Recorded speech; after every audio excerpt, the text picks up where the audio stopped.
ఓం శ్రీ సాయిరామ్.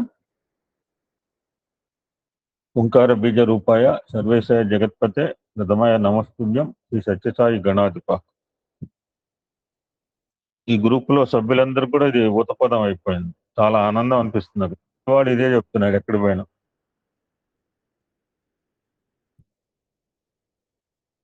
స్వామి వారి దివ్య కటాక్షం ద్వారా మన అమ్మాయి చెప్పింది కదా, స్వామి ఎందుకు అవతరిస్తారంటే మహిళా డే డిక్లరేషన్ చేయడానికి అని మహిళలు అనుకున్నారు. ఈ అహం సత్యబోధక అనే గ్రూప్ ఏర్పాటు చేసి ఒక 4 సంవత్సరాల పాటు సత్సంగం నడపడానికి స్వామి అవతరించాడు. నాకు ఇప్పుడు అర్థమైంది. మా అమ్మాయిని స్కూల్కి వచ్చి నువ్వు నా అక్కవి అని సెలెక్ట్ చేసుకోవడానికి అవతరించాడు అని అర్థమైంది. మా ఇంట్లో పిల్లగాడుగా ఉండటానికి అవతరించాడు అని నాకు అర్థమైంది. ఇప్పుడు చూడండి, గమనించండి, గ్రూప్ సభ్యులు ఎట్లా పరుగు పరుగున వస్తున్నారు, ఎక్కడెక్కడి నుంచి వస్తున్నారు మీరు ఆలోచించండి. 10 రకాల పనుల్లో ఉన్నా ఇక్కడికి ఒక్క నిమిషం లేట్ అయితే ఏ మంచి వాక్యం మిస్ అవుతుంది. ఏ గ్రూపులో ఇలా రారండి. నేను గొప్పతనం చెప్పట్లేదు. ఈ స్క్రైడ్ గోడ్స్ భగవాన్ నీకు నాకు కాదు. ఏ గ్రూపులో చూసారు ఇలా పరిగెత్తి రావటం? ఆ ఆకర్షణ ఇక్కడ పెట్టాడు ఆయన. ఆ విధంగా ఈ సుదీర్ఘ ప్రయాణంలో ఎందుకని చెప్తున్నానంటే, రాత్రి ఒక అమ్మాయి కాల్ చేసింది. అన్నోన్ నెంబర్తో కాల్ చేస్తే నేను ఎత్తలా. నాకు పేరుంది, అన్నోన్ నెంబర్ ఏం కాదు, పేరుంది. పేరున్నా ఎత్త. ఫస్ట్ టైం ఎత్తలేదు. నేను అక్కడ కూర్చుని ఓం శ్రీ సాయిరాం రాసుకున్నాను. మా సోదరుడు మనం ఎక్కడ కూర్చున్నాం అక్కడ బ్రదర్ అదే సీట్లో. మా బ్రదర్కి తెలుసు. మళ్ళీ సెకండ్ టైం కాల్ చేసింది. ఎందుకు చేస్తుందని ఎత్తితే అన్నోన్ నెంబర్లోంచి నో నెంబర్ మాట్లాడింది. ఫోన్ ఎత్తడం ఏడుపు మొదలుపెట్టింది. వారం రోజులైంది గురువు గారు, ఫోన్ చెడిపోయింది, అడవిలో ఉన్నట్టు అయిపోయింది నా బతుకు, చీకటిలో ఉన్నట్టు ఎవరిని చూడలేదండి. వారం రోజులు సత్సంగానికి రాకపోతే, వారం రోజులు భజన పోతే ఆ అమ్మాయి చేసిందంటే, ఆ అమ్మాయికి నా దగ్గర నెంబర్ లేదు. సరే, వాళ్ళ సమితిలో భజనలు ఆడితే ఎవరో గురువుగారి నెంబర్ నా దగ్గర ఉంది. నేను ఆ అమ్మాయికి చెప్పిన, చూడమ్మా, నేను పద్మజ మీ ఊరు వచ్చినప్పుడు పేపర్ మీద నీ నెంబరు, మీ మామయ్య గారు, మీ అత్తయ్య గారి నెంబర్ రాసుకోవచ్చు. ఎందుకంటే నా మొబైల్ పని చేయకపోతే నేను రాసుకున్నా. కాగితం చూపిస్తే చింపేసిన. ఇక్కడికి వచ్చిన తర్వాత 7 నెంబర్లు రాసుకున్నా. ఎందుకంటే పొరపాటు నా మొబైల్ పని చేయకపోతే నా పరిస్థితి ఏంటి అక్కడ, ఎక్కడ వైజాగ్లో దిగిన తర్వాత. మొబైల్ బంద్ చేయట్లేదు గురుగారు, పిచ్చెక్కినట్టు అయిపోయింది. ఎట్లా ఏడిచిందంటే 10 నిమిషాలు ఏడిచిందని పాపం. అంటే ఇంతగా ఇంప్రెస్ చేసిందా సత్సంగం? నా కళ్ళమ్మ నీళ్ళు వచ్చింది. ఒక్కొక్కరు ఒక్క రకమైన అనుభూతి పొందుతున్నారండి. అటువంటి సుదీర్ఘమైన ప్రయాణంలో ఈరోజు స్వామి 43వ ఆధ్యాత్మిక గ్రంథానికి పారాయణం అనండి, పఠనం అనండి, సత్సంగం, you may call it anything, అధ్యయనం, మీకు ఎవ్వడికి ఏ పేరు దోస్తే ఆ పేరు పెట్టుకోండి. ఈరోజు ప్రారంభించబోతున్నామండి. మన అదృష్టం వల్ల ఈ సత్సంగం వల్ల 43 పుస్తకాల పేర్లైనా, కనీసం పేర్లైనా తెలిసినాయి. లేకపోతే ఈ పేర్లు తెలియవు మనకి. నిన్న సార్ అన్నట్టు కూడా అహం సత్యబోధక బుక్ ఉన్నట్టు ఎవరు తెలుసండి? నా దగ్గర ఏదో పాత బుక్ ఉంది. సరే, అయిపోయింది అనుకున్నాను. మా సోదరిమని అనుకోకుండా మా ఇంటికి రావటము, గురుగారు దీన్ని రివైజ్ చేశారు గురుగారు, 2 వాల్యూమ్స్ ఉన్నాయి, 2 పుస్తకాలు నాకు ఇవ్వటం నాకు ఆనందదాయకమైంది. ఆ అమ్మాయి అయిపోతే సత్సంగం ఏఎస్బి మీద నా దగ్గర ఏ గ్రంథం ఉంటే అది చేస్తాను. మీ దగ్గర గ్రంథాలతో నాకేం పని? What books I'm having, I will do it. నేను కొనుక్కోమని చెప్తూనే ఉన్నా. ఇప్పుడు Satyam Shivam Sundaram, you can procure, anybody can do it అని చెప్తూనే ఉన్నాను. నాకేం స్వార్థం లేదు. నాకు స్వార్థం అంటే రోజు మొత్తం అన్ని నేనే చదివేవాడిని. అటువంటి అహం సత్యబోధక వాల్యూమ్ 2 అండి. ఇది కూడా స్వామి బర్త్డే మెసేజెస్. ఇది స్టార్ట్ ఫ్రమ్ 1985 to 2008. ద్వితీయ భాగం అండి ఇది. This book was published by Sathya Sai publication trust in the year May 2017. May 2017లో ముద్రణ చేసి స్వామికి సమర్పించారు.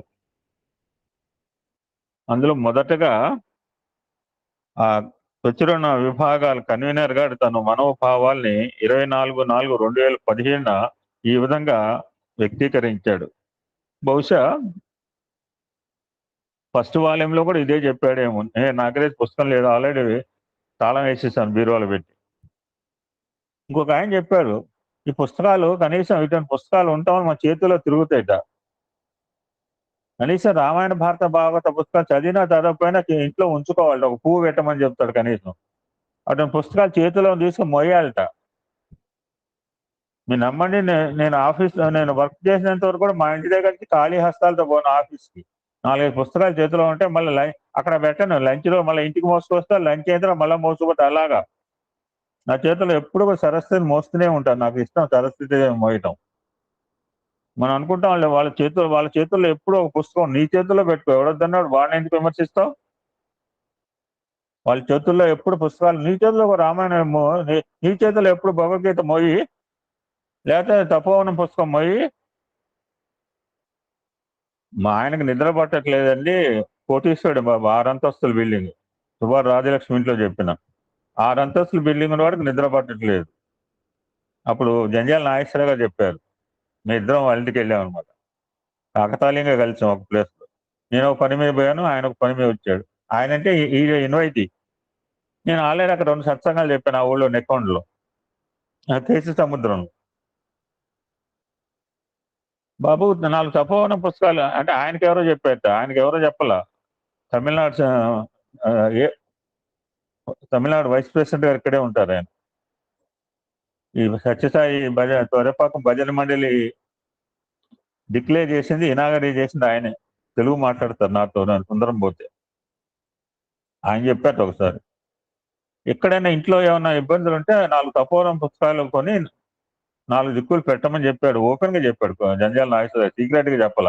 నేనున్నాం, ఆయన ఉన్నాము, ఆ కుటుంబం వాళ్ళు ఉన్నాడు, సేవదారులు వచ్చారు, మహిళా విభాగ పరిగి వచ్చారు, మేము వచ్చాను చెప్పి. So try to carry the book. చేతిలో ఉండండి, అంతేగాని వాళ్ళు ఎవరో మోస్తున్నారు. We should also carry. బహుశా ఈ సమర్పణ మరి వాల్యూమ్ 1లో ఏం చెప్పారో తెలీదు, ఇక్కడ ఏం చెప్పారో తెలుసుకుని కొంచెం సబ్జెక్ట్లోకి వెళ్ళిన తర్వాత నేను సిహెచ్ఎల్ పద్మావతి గారు అప్పచెప్తాను.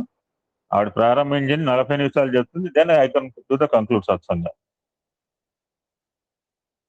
మన స్వామి అంటే మనం చాలా మంది అనుకుంటాం, ఒకడు ప్రేమ స్వరూపుడు అంటాడు, ఒకడు సత్య స్వరూపుడు అంటాడు, ఒకడు ధర్మ స్వరూపుడు అంటాడు, ఒకడు శివశక్తి స్వరూపుడు అంటాడు. ఇంకా లేదా ఇంకాస్త ముందుకెళ్తే త్రిపుర అంటారు, త్రిపుర రహస్యం అని. ఎందుకంటే మనకు త్రిపుర రహస్యం కూడా తెలుసు. The secret of secret is Tripura రహస్యం. అంతకంటే సీక్రెట్ లేదు స్వామి దగ్గర. అట్మోస్ట్ సీక్రెట్ ఈజ్ త్రిపురాసుర రహస్యం. తెలియని వాళ్ళు ఈ గ్రూప్ లో ఎవరు లేరు. ఎవరన్నా లేరంటే ఎప్పుడని చెప్తాం కోటేశ్వరరావు గారు. ఇద్దరు ముగ్గురు ప్రస్తావన చేశారు మహనీయులు త్రిపురాసుర రహస్యం. ఇది సుప్రీం బీయింగ్. స్వామిని అలాగా కొలిచేవారు ఉన్నారు, ఎవరి భావన బట్టి వారు. ఎందుకంటే మన మతులు వేరు కనుక మన భావాలు కూడా వేరే ఉంటాయి. బట్ మీరెందరూ ఇంతమంది ఎన్ని రకాలుగా అనుకుంటున్నా నేను ఎవరో అని స్వామి తన నిజతత్వాన్ని ఎరుకపరుస్తూ ఒక సందర్భంలో ఇలా తెలియజేశారు. చాలా మంది చెప్తుంటారు, ఎవరైనా ఫస్ట్ టైం ఏఎస్బికి వచ్చినప్పుడు కూడా చాలా చాలా మీకు గ్రూపే చాలా వింతగా ఉందండి పేరండి అంటాడు. అహం సత్యబోధక నిజంగా వింతగానే ఉందండి. మేము కొన్ని రోజులు తపోవనంలో 140 రోజులు ప్రయాణం చేస్తాం. తపోవనం కూడా బాగుంది. తపోవనం నేనేం తీసుకోలేట్లా. Tapovanam is the base for ASB. మా సోదరు జయప్రకాష్. మీరందరూ ఇప్పుడు 10 రకాలుగా అనుకున్నాం. 10 రకాలుగా వెంకటేశ్వర స్వామి అనుకున్నారు, స్వామి రాముడు అంటారు, రాముడు. ఇంకా ఎవరు స్వామిని జీసస్ అనుకున్న వాళ్ళు ఉన్నారు, స్వామిని ఆ స్వామిలో అల్లా చూసిన వాళ్ళు కూడా ఉన్నారు. ఇదంతా మీ భావన. అతను నేనెవరు అంటే, నాహం మనుష్యో నచ దేవ యక్ష, నా బ్రహ్మచారి నా గృహి వనస్థ, నా బ్రాహ్మణ నా బ్రాహ్మణ క్షత్రియ వైశ్య శూద్ర. ఒకటే నా పెట్టారు, 4 బీకేవిఎస్ అంటాను. నేను సూక్ష్మంగా సోషియాలజీలో నిలుచుకుంది అంటే బ్రాహ్మణ క్షత్రియ వైశ్య శూద్ర బీకేవిఎస్ అంటాను. పూర్తిగా ఎక్కడ చెప్పను. బీకేవిఎస్ అంటే 4 గుర్తుపెట్టుకోను. నా బ్రాహ్మణ క్షత్రియ వైశ్య శూద్ర. ఎవరయ్యా మరి? మనుషుడు కాదంటాడు, దేవుడు కాదంటాడు, యక్షుడు కాదట, కిన్నెర కాదట, కింపుసుడు కాదట, బ్రహ్మచారి కాదట, వనప్రస్థ కాదట, గృహస్థ కాదట. పెళ్లి చేసుకోలేదు మనకు తెలిసి. I'm not a Brahmin, I'm not a Kshatriya, I'm not a Vaishya, I'm not. Who are you? Who is Swami అంటే నాలుగో లైన్. అహం సత్య బోధక సత్యం శివంతుంది. This is my real form. నేను సత్య శివ సుందర స్వరూపుడు అని మనకు తెలియటానికి స్వామి 3 ప్రదేశాల్లో సత్యం, శివం, సుందరం 3 మందిరాలు కట్టించారు. 30 మందిరాలు మనం కట్టుకున్న తర్వాత. మేము సాయి ప్రశాంతి అని పెట్టాం. ఆదిలాబాద్ జిల్లా రామకృష్ణ. ఒక్కొక్క మందిరం ఒక్కొక్క పేరు పెట్టుకుంటుంటారు. మేము విజయనగరం పోతే ఓం మందిరం అన్నారు. బట్ స్వామి సత్య శివ సుందర స్వరూపుడు అని చెప్పడానికి 3 మాన్యుమెంట్స్. అటు బాంబేలో, ఇటు సుందరం, హైదరాబాద్ లో అండ్ చెన్నైలో. ఇంకా ఆయన ట్రస్ట్ ఆయన చెప్తున్నాడు, కన్వీనరు, అవతార పురుషుల తత్వము, లక్ష్యము మరియు ఆ లక్ష్య సాధనకే వారు ఎంచుకునే మార్గము అవతార పురుషులు స్వయంగా వివరిస్తే తప్ప మానవులకు అవగతం కావు. విమానమే చిన్నగా కనపడుతుంది. విమానంలో పైలట్ కనపడలేదంటే ఏం చేస్తాం? విమానమే చిన్నగా కనపడుతుంది. లక్కీ ఏంటంటే ఇక్కడ పక్కకు పోతే సుందరం బిల్డింగ్, ఎప్పుడైనా సుందరం సేవ పోతే సుందరం నెత్తి మీద విమానాలే. సుందరం నెత్తి మించి విమానాలు పోతుంటాయి. మరి ఆ రూట్ ఏంటో నాకు తెలియదు. ఆ సుందరం సర్వీస్ పోతే ఎప్పుడు విమానం కాస్త కిందగా పోయి పెద్దగా కనపడుతుంది. విమానమే చిన్న కనపడి విమానం పైలట్ కనపడలేదని పిల్లగాడు అడిగితే ఏం చేస్తాడు? వాళ్ళ నాయన, బిడ్డ విమానమే చిన్నగా ఉంది, పైలట్ కనపడదు, పైలట్ కావాలంటే ఏరోడ్రోమ్ తీసుకుపోయి ఇదే బిడ్డ ఏరోప్లేన్ బేగంపేట లేకపోతే ఇక మీనంబాకం తీసుకుపోతాడు. అవతార తత్వంగా చెప్పాలంటే అవతార పురుషులు మనం ఎవరండి? మనం నెమరేసుకోవటము, పునశ్చరణ చేసుకోవటము, కొంచెం ఆస్వాదించడం మనం చేస్తుంటాం. సత్యావతారి భగవాన్ శ్రీ సత్యసాయి బాబా వారు ఇందుకొరకు ప్రతి సంవత్సరము నవంబర్ 23వ తేదీన భక్తులు జరుపుకునే స్వామి జన్మదినోత్సవంని వేదికగా చేసుకున్నారు. To reveal his truths. అన్ని సత్సంగాలు అన్ని కూడా భక్తులను ఉద్దేశించినవే. అన్ని సత్సంగాలు వేద సారమే. But Swami birthday messages specific గా ఉంటాయని మీకు తెలుసు, నాకు తెలుసు, ప్రతి సాయి భక్తులకు తెలుసు. మనోభావాలన్నీ, లేకపోతే స్వామి ఏం చేయదలుచుకున్నారు, లేకపోతే మన నుంచి ఏం ఆశిస్తున్నారు, Swami what want to do to society, what is expecting from us, మన నుంచి ఏమి కోరుకుంటున్నారు అని చాలా క్లియర్ కట్ గా స్వామి ఈ బర్త్డే మెసేజ్ల్లో ఆయన రివీల్ చేయటం. కానీ మీరు ఇలా చేస్తే నాకు బాగుంటుంది అని కూడా స్వామి సజెస్ట్ చేస్తుంటారు. ఎక్కడ కూడా చేయమని కమాండ్ చేయలేదు. Actually supreme commander. జన్మదినోత్సవంని వేదికగా చేసుకున్నారు. సత్య శివ సుందర స్వరూపులు, సత్యబోధకులు అయిన భగవాన్ సత్యసాయి బాబా వారు ఈ సందర్భంగా ఎన్నో ఆధ్యాత్మిక విషయాలను ప్రబోధిస్తూ మానవాళి ఆధ్యాత్మిక ఉన్నతికి టు అప్లిఫ్ట్ స్పిరిచువల్ గా ఎదగటానికి మనకి దోహదం చేయటానికి స్వామి ఇవన్నీ చెప్తున్నారు. నిన్న ఆవిడ చెప్పింది రామావతారం ఈజీ, కృష్ణావతారం ఇందులో చాలా మంది చంపారు రాస్తారు. బట్ స్వామి అవతారం చాలా డిఫికల్ట్. ఎందుకంటే you want to transform each and every human being. ప్రతి మానవుల్లో పరివర్తన, ట్రాన్స్ఫర్మేషన్ గురించి వచ్చిన వాడు కనుక ఎంత బృహత్ కార్యమో ఆలోచించండి. రావణాసుని సంహరించాడు, అయిపోయింది. బట్ ఇక్కడ వెరీ డిఫికల్ట్. ఇక్కడ సంస్కారం చేయాలి, ఇక్కడ సంస్కరింపబడాలి. మానసిక సంస్కారం, హృదయ సంస్కారం చేయాలి, ప్రతి వాడికి చేయాలి. మళ్ళా ఉదాహరణకు ఒక సందర్భంలో మానవుని జీవిత పరమావధి గురించి ఈ విధంగా నొక్కి, the purpose of the life, మానవ జీవిత పరమావధి మనకు తెలియకపోవచ్చు. ఆయన చెప్పినప్పుడైనా మనం అండర్లైన్ చేసుకున్నాం. కనీసం ఈ పుస్తకం చదవటం ఏంటంటే నా జీవిత పరమావధి అయితే నాకు కనీసం తెలుస్తుంది, మీకు తెలుసుకోమని చెప్పట్లా. Pretty well your aim of the life, purpose of the life తెలుసు మీకు. మానవుని జీవిత పరమావధి నిత్య సత్యమైన ఆనందము. అట్టి శాశ్వతమైన ఆనందము తైత్రీయోపనిషత్తు ఒక పక్షితో పోల్చింది. శ్రద్ధ, ఋతము, సత్యము, యోగము, మహత్తత్వములైన 5 అంగములు అభివృద్ధిపరుచుకున్నప్పుడే మానవుడు శాశ్వతం. మన 3 రకాల సుఖము, సంతోషము, ఆనందం అని 3 చాలా కేటగిరీ చాలా క్లియర్ గా తెలుసు. సుఖం అంటే తెలుసు, సంతోషం అంటే తెలుసు, ఆనందం అంటే తెలుసు. అటు ఆనందం అంటే మనం అనుకున్న ఆనందం కాదు, చాలాసార్లు ప్రస్తావన చేసుకున్నాం. మనుష్యానందము, బృహస్పతి ఆనందము, ప్రజాపతి ఆనందము, ఇంకా ఆనందం, దీనికి 100 రెట్లు, దానికి 100 రెట్లు, చాలాసార్లు ప్రస్తావన చేసుకున్నాం. మా అమ్మాయి పెళ్లి చేస్తే అన్నాడు, మా వెనకాలే నా కొలీగ్ ఉంటాడు శ్రీనివాస్ గారు అని సాయి డివటి అద్భుతంగా పడతాడు. ఎమ్మెల్యే ఎమ్మెల్యే అప్పటి నుంచి ఎమ్మెల్యే అనేవారు నాకు. ఎమ్మెల్యే గారు మీ అమ్మాయి లలిత పెళ్లి బ్రహ్మాండంగా చేశారు సార్ అన్నాడు. అంటే ఒక 800 మంది భోజనం పెడితే బ్రహ్మాండంగా చేసినట్ట అది బ్రహ్మానందమా? యాక్చువల్లీ మనం పొందే ఆనందం మనిషి ఆనందం కూడా కాదు. మనల్ని మనం తెలుసుకున్నాం. అది సుప్రీం బ్లిస్ కావాలంటే మనం శ్రద్ధ ఉండాలి. శ్రద్ధావాన్ లభతే ఉండాలి. సత్య మార్గంలో ఉండాల. యోగం అంటే భగవంతునితో కలయిక. కనుక మీరు సత్యవ్రతాన్ని ఆచరించమంటున్నాడు. చెప్పాడుగా నిన్న, నేను పాము మీద పడుకోను. సత్యం మీద పడుకుంటారు. నిన్న మనం సత్సంగాలు చెప్పుకున్నాం. సత్యము చేత మీకు సర్వేశ్వరుడు సాక్షాత్కరిస్తాడు. సత్యవ్రతము చేత మన దివ్యత్వం పొందాలి. నేను సత్యహరిశ్చంద్రుడు లోహిత ప్రస్తావన తీసుకొచ్చారు సారు. ఈ పుడమిలో ప్రభవించిన ప్రతి మానవునికి సత్యమే ప్రత్యక్ష పరమాత్మ. సత్యాన్నాస్తి పరో ధర్మ అన్నారు. కనుక మీరు సత్యాన్ని అనుసరిస్తూ రాండి అని ఆయన కన్వీనర్ గారు ఆయన భావాలు చెప్పుకుంటారు. చివరిగా ఒక మాట చెప్తున్నారు. సత్యబోధకులైన భగవాన్ సత్యసాయి బాబా వారు మానవాళిని అంటూ సత్యధర్మ శాంతి ప్రేమలతో నీ నిత్య జీవన యాత్ర సాగించు జీవ. యత్న ప్రయత్నములు నిన్న సార్ చెప్పినట్టున్నారు. యత్న ప్రయత్నములు మానవ ధర్మం మూర్తి గారు చెప్పారు. యత్న ప్రయత్నములు మానవ ధర్మం అండి. ఇప్పుడు ఈ గ్రంథం ప్రారంభిస్తున్నాం. ఎప్పుడవుతుందో ఎప్పుడో ఆయనకి తెలుసు. మీరేం హరిబడక్కల చదివేవాళ్ళు. సార్ మీరు టార్గెట్ నావి స్వామిని మీకు కాదండి.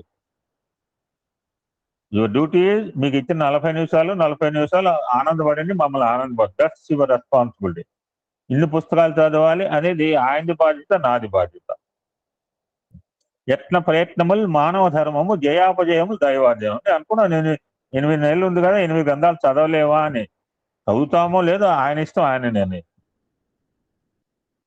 ఇట్టి స్వామి జన్మదినోత్సవ సందేశములకు పుస్తక రూపంలో 2 భాగములుగా ప్రచురించి గంగ నీరుని గంగకే ఏమి చేతురా లింగాన్ని మా సోదరి మన శివరాత్రి రోజు గంగ ఉదకం చేసి గంగ నీరుని గంగకే సమర్పించినట్లుగా ఈ 1985 నుంచి 2008 వరకు స్వామి దివ్య చరణాల విందాలకు ప్రేమపూర్వకంగా సమర్పించుకుంటున్నాము అని కన్వీనర్ గారు హృదయపూర్వకంగా ఈ offer lotus feet of Bhagawan అండి. Just I will start the first topic and I will hand over to ATL Padmavati. First topic అండి, మనకు చాలాసార్లు ప్రస్తావన చేసుకుంది. Very vital subject. త్రికరణ శుద్ధి, సజ్జన లక్షణం. ఎన్నోసార్లు వచ్చింది. మనస్సేకం వచ్చేసేకం కర్మణ్యేకం మహాత్మానం. ఇది ఒక యాంగిల్. మనస్సన్నేక వచ్చేసన్నే కర్మణ్యేక దురాత్మానం. మనసులోని మా యోచన, మాటలోని సూచన, క్రియలోని థాట్, వర్డ్ అండ్ డీడ్. మనసునందు మంచి, మాటలందు మంచి, ఎన్నో ఉన్నాయి మనసు పద్యాలు త్రికరణ శుద్ధి మీద. ఈ మనసు స్టోరీ కూడా చెప్పుకున్నాం, మన కాశీ తీర్థంలో జరిగింది. స్వామి ఏం చెప్తున్నారో చూద్దామండి. I will brief it and hand over to Padmavati. మానవత్వం అనగా మనసు, మాట, క్రియయు అన్ని ఒకటిగానే అతీతం. అదండి. మానవ అంటే రకరకాల డెఫినేషన్ చెప్పారు. మానవ అంటే సినిమాలో మానవ డైలాగ్ కాదు.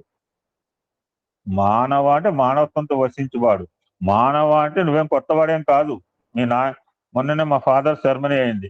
మీ నాన్నగారు, వాళ్ళ నాన్నగారు, వాళ్ళ 3 పేర్లు గుర్తుపెట్టుకున్నా ఏదో కార్యక్రమం చేయాలని చెప్పేది. తర్వాత ఆయన తెలియదు, ఐ డోంట్ నో. ఆయన నువ్వు నేను కొత్త ఏం కాదు. మనకంటే ముందు ఎన్నో లక్షల మానవ జన్మలు ఎత్తారు. ఇక్కడ మానవత్వం అంటే అద్భుతం డెఫినేషన్. మానవత్వం అనగా మనసు, మాట, క్రియయు, thought, word and deed, action అన్ని ఒకటిగానే అతికి ఉండు. ఒకదాంతో ఒకటి అతికి ఉండాల. 3 సున్నాలు పెడితే 3 సున్నాలు ఒకదాంతో అతికి ఉండాల. 3 సున్నాలు అతికి ఉన్నాయి కృష్ణ పరమాత్మ. 3 సున్నాలు 2 అతికి ఉన్నాయి ధర్మరాజుకి. 3 సున్నాలు థాట్, వర్డ్ అండ్ డీడ్ వేరే అండి. నేను రాత్రి అద్భుతమైన మెసేజ్ రాసుకున్నా. మీరు ఎంతమంది చదువుతారో తెలియదు. మా మేడం ఉంటుంది, ఇన్ని పెడితే ఎవడు చదువుతాడు? నువ్వు లేవుగా చదవటానికి, నీకెందుకు బాధ? నువ్వు గ్రూపులో ఉంటే నువ్వు బాధపడాలి. నువ్వు గ్రూపులోనే నీకెందుకు వాళ్ళ గురించి బాధ? బ్రహ్మ రాత రాస్తాడు. బ్రహ్మ రాతని రీరైట్ చేయడానికి లేదంటే బ్రహ్మ చెప్పాడు. నా నొసటి మీద రాసిని బ్రహ్మ కూడా చెరపలేడు. But I can rewrite. I can rewrite. జపము, ధ్యానము, దానము చేత ఐ కెన్ రీరైట్. 120 సంవత్సరాలు బతుకుతాడు. 123 ఇయర్స్ దుర్యోధను యొక్క ఆయుష్ ప్రమాణం భగవంతుడు ఇచ్చింది. కానీ వాళ్ళు చేసిన దుర్మార్గ కృత్యాల వల్ల 60కే వెళ్ళిపోయాడు. బికాజ్ ఈ thought, word and deed are separate. Krishna పరమాత్మ 3 కలిసి ఉంటాయి, థాట్, వర్డ్ అండ్ డీడ్. ధర్మరాజుకి ఆల్మోస్ట్ ఉండేవి కానీ కొంచెం తేడా ఉంది. మనసు వేరుగాను, మాట క్రియను వేరు వేరు వేరు వేరు లేని విలువదేమి. పూర్వకాలం ఫస్ట్ సింగిల్ యాక్షన్ సినిమాలో వచ్చింది, తర్వాత రాముడు భీముడు ఫస్ట్ డబుల్ యాక్షన్ సినిమా వచ్చింది, తర్వాత ట్రిపుల్ యాక్షన్, ఇప్పుడు మన దశావతార 10 యాక్షన్ కూడా చేశాడు ఒకటి. మనసు వేరుగాను, మాట క్రియను వేరు వేరు విలువదేమంటూ స్వామి ఈ యొక్క సత్సంగాన్ని ప్రారంభించారు. జన్మము, వృద్ధాప్యము, మరణము, ఆశించిన వస్తువుల వియోగం లేకున్నా, జగత్తు అనిత్యము అశాశ్వతము కాకున్నా, మానవునింది ప్రియము ఏమాత్రము ఉండేది కాదు. మనకు తెలుసు మానవ జన్మ ఎందుకు వచ్చింది, ఏం చేయడానికి వచ్చింది, ఏమి పొందుతాము, ఎలాగ ట్రాన్స్ఫర్మేషన్ అవుతాము, ప్రతివాడు మారవలసిందే, ప్రతివాడు కూడా రూపాంతరం చెందవలసిందే మానవ రూపంలో వచ్చిన తర్వాత. నేను అనుకున్నాను స్వామి 4 సంవత్సరాలు అలాగా ఎందుకు అలా మానవ రూపంలో వచ్చాడు. అదే భక్తులకైతే ఏమి నో లిమిటేషన్స్. భక్తుల గురించి ఏదైనా చేస్తాడు, తన గురించి మాత్రం ఏం చేసుకోడు.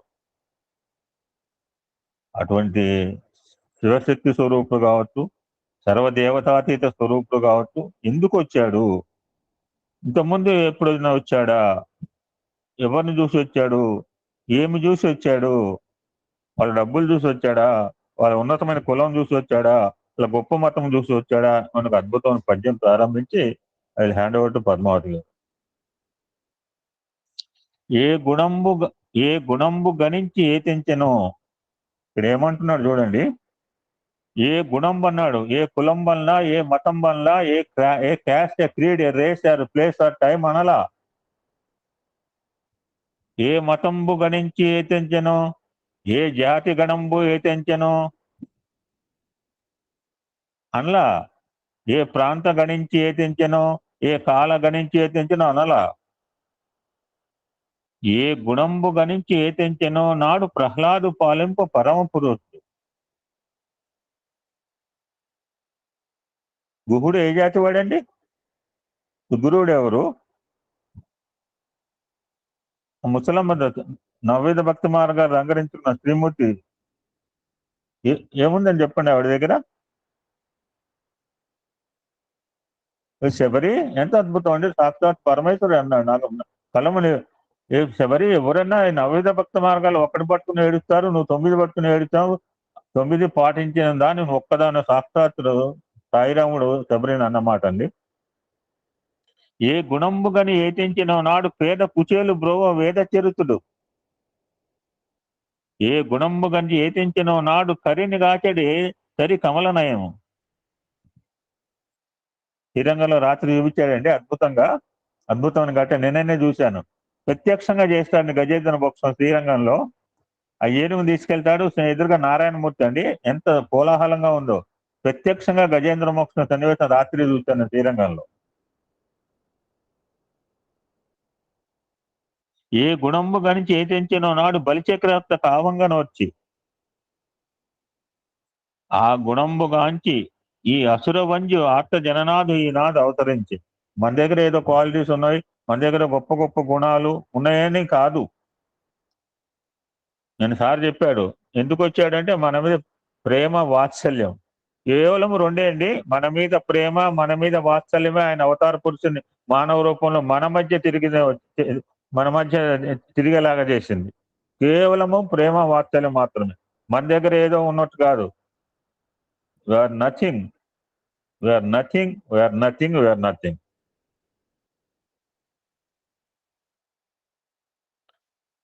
ఆత్త జననాథుడి నాడు అవతరించి శ్రీనివాసుడు లోకైక చిన్మయుడు వెలిగే పతీసుడైనది పృథ్వీ. ఉత్తగా వచ్చాడు అనుకుంటున్నాడా? You are not understanding my real form. నేను ఎవరో నీకు అర్థం కాలేదు. పలావాడిని కాపాడింది నేనే, పలానా వాడిని రక్షించింది నేనే, పలానా వాడు ఉన్నత అన్ని కూడా చేసింది నేనే. అటువంటి వాడిని నేను ఇప్పుడు పుట్టపర్తిలో వచ్చాను, మీ మధ్య ఉన్నాను. ఈశ్వరుడు సకల ఐశ్వర్య స్వరూపుడు. శంకరుడు అనగా శుభంకరుడు. భగవంతుడు అనగా 3 లక్షణాలు చెప్తాడు. ఆమ్నిషియంట్, ఆమ్నిపోటెంట్, ఆమ్నిషియంట్, ఆమ్నిపోటెంట్ అని 3 రకాలు చెప్తుంటారు. సర్వజ్ఞతం, సర్వవ్యాపకం, సర్వశక్తి స్వరూపం. ఈ 3 ఉంటేనే దైవత్వం అంటాం. ఈ 3 మనం ప్రత్యక్షంగా మన స్వామిలో ఎన్నో పర్యాయాలు చూసాం. ఎన్నో ఉదాహరణలు ఉన్నాయి. సర్వజ్ఞత్వము, సర్వవ్యాపకత్వము, సర్వశక్తిమయత్వం, దైవత్వానికి లేనిది ఈ జగత్తులో ఒకటి కూడా కానరాదు. Everything is this one. అందుకనే సార్ బాగా చెప్పాడు. అసత్తు నుంచి సత్యం అంటే మనం ఏమనుకుంటే అసత్తులో ఉన్న మీనే కాదు. From half truth to full truth. అర్ధసత్తు టు పూర్ణ సత్తు. అది అసత్తు టు సత్తు. అసత్తు అనేది లోకంలో ఏం లేదు. ఎవ్రీథింగ్ జడం. ఇది జడము అంటాం, జడం కాదు. ఎవ్రీ చైతన్య స్వరూపమే. బండరాయిలో కూడా చైతన్యం ఉంది. ఇదివరకు తెలియక మరి జడ ఇనర్షియా, సైన్స్ లో ఇంగ్లీష్ లో అంటాం. నథింగ్ ఇనర్షియా, ఎవ్రీథింగ్ చైతన్య స్వరూప. సో అసత్తు నుంచి సత్ అంటే from half truth to full truth. అర్ధసత్తులోంచి పూర్ణ సత్వంలోకి తీసుకుపోవడానికి వచ్చాడు. అసత్ అంటూ ఏం లేదు అసలు ఇక్కడ. రుద్రం వల్ల ఎన్ని విషయాలు తెలుస్తున్నాయి చూడండి. దయచేసి రుద్రం సత్సంగం మాత్రం మిస్ కాకండి. కానీ మానవులు భౌతికమైన ఈ జగత్తునకు ఆధారమైన దైవత్వాన్ని విస్మరించి ప్రాకృత వస్తువాహనాలనే విశ్వసించి జీవితాన్ని అర్థం చేసుకోలేక వ్యర్థం చేసుకుంటున్నారు అని తన సుదీర్ఘమైన సందేశాన్ని ప్రారంభించారండి. ఇంకొక పేర చెప్పి పద్మావతి గారికి ఇస్తాను. మానవుల మనఃప్రవృత్తి కోరికల మూట. దీనినే నేను కొంత టాపిక్ మొన్న కంక్లూడ్ చేశాను, చేయలేకపోయాను. After Padmavati will take that topic conclude today. నేనేం చెప్పబోతున్నా మళ్ళీ మీకు రికలెక్ట్ చేస్తున్నాడు. ఆ సబ్జెక్ట్ స్వామి ఇక్కడ చెప్తున్నాడు. ఈ యొక్క పేరాలు మానవుల మనఃప్రవృత్తి కోరికల మూట. దీనిని వేదాంత పరిభాషలో కామము అన్నారు. ఇది జిజ్ఞాసామయమైనప్పుడు విజ్ఞానపు అవధులను దాటి నక్షత్రమండల రహస్యాలను, అనంత సాగరంలోని అద్భుతాలను వెల్లజేస్తుంది. హలో హోలే కొడేశ్వర గారు బాగా చెప్పారు. అంతా హోలే లోపల మన సార్ ఏముంది, అంత బోలు. ప్రాకృత గుణమైనప్పుడు సంకుచిత భావాలతో, రాగద్వేషాలతో దుఃఖాన్ని అందిస్తుంది. ఒంటరిగా ఉండాలనిపిస్తుంది, ఎప్పుడు ఆయనే తలపాలనిపిస్తుంది.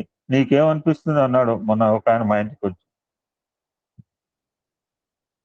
ఒంటరిగా ఉండాలనిపిస్తుందట, ఎప్పుడు ఆయనే తలవాలనిపిస్తుందట. ఆధ్యాత్మికమైనప్పుడు హృదయానందాన్ని చేకూరుస్తుంది. మనం ఆయన గురించి ఆలోచించడం ఎప్పుడు ఆనందమేనండి.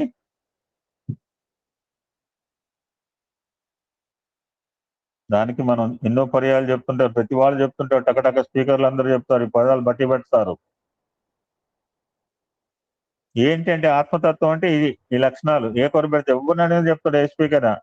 నిర్గుణం, నిరంజనం, సనాతనం, నికేతనం, నిత్య, శుద్ధ, బుద్ధ, ముక్త, నిర్మల స్వరూపమైన ఆత్మతత్వం.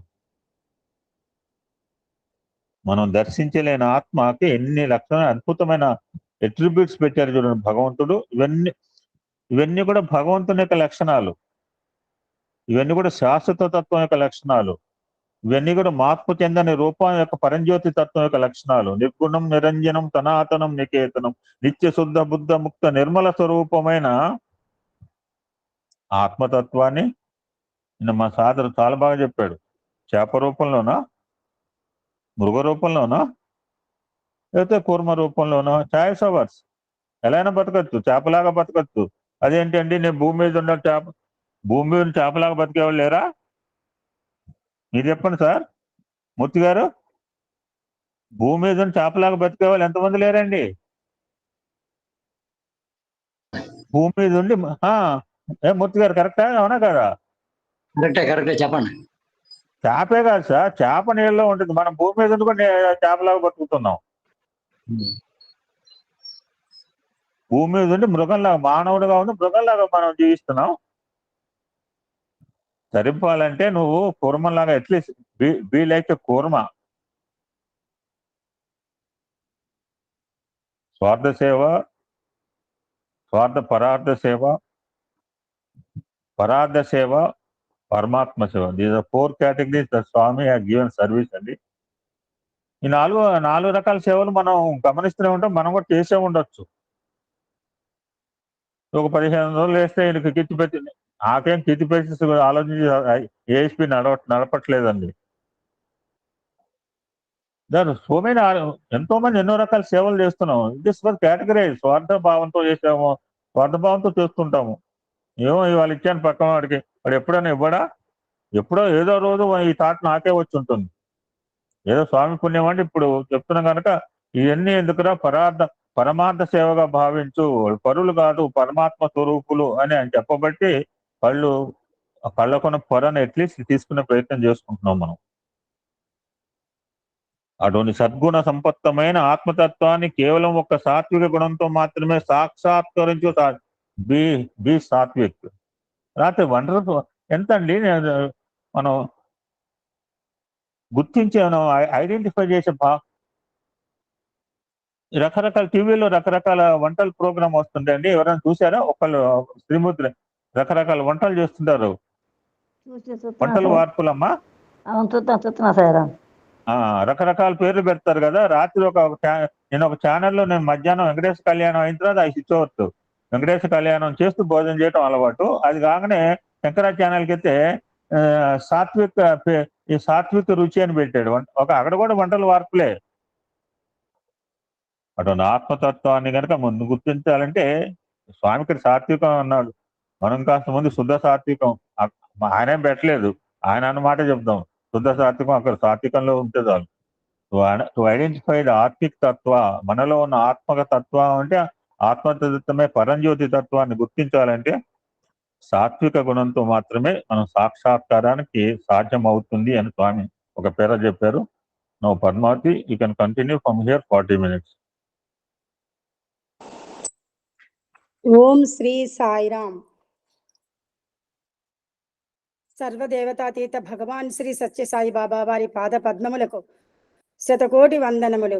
మన అహం సత్యబోధక కుటుంబ అధినేత శ్రీ మల్లెల లక్ష్మీనారాయణ గారి దంపతులకు హృదయపూర్వక నమస్కారములు.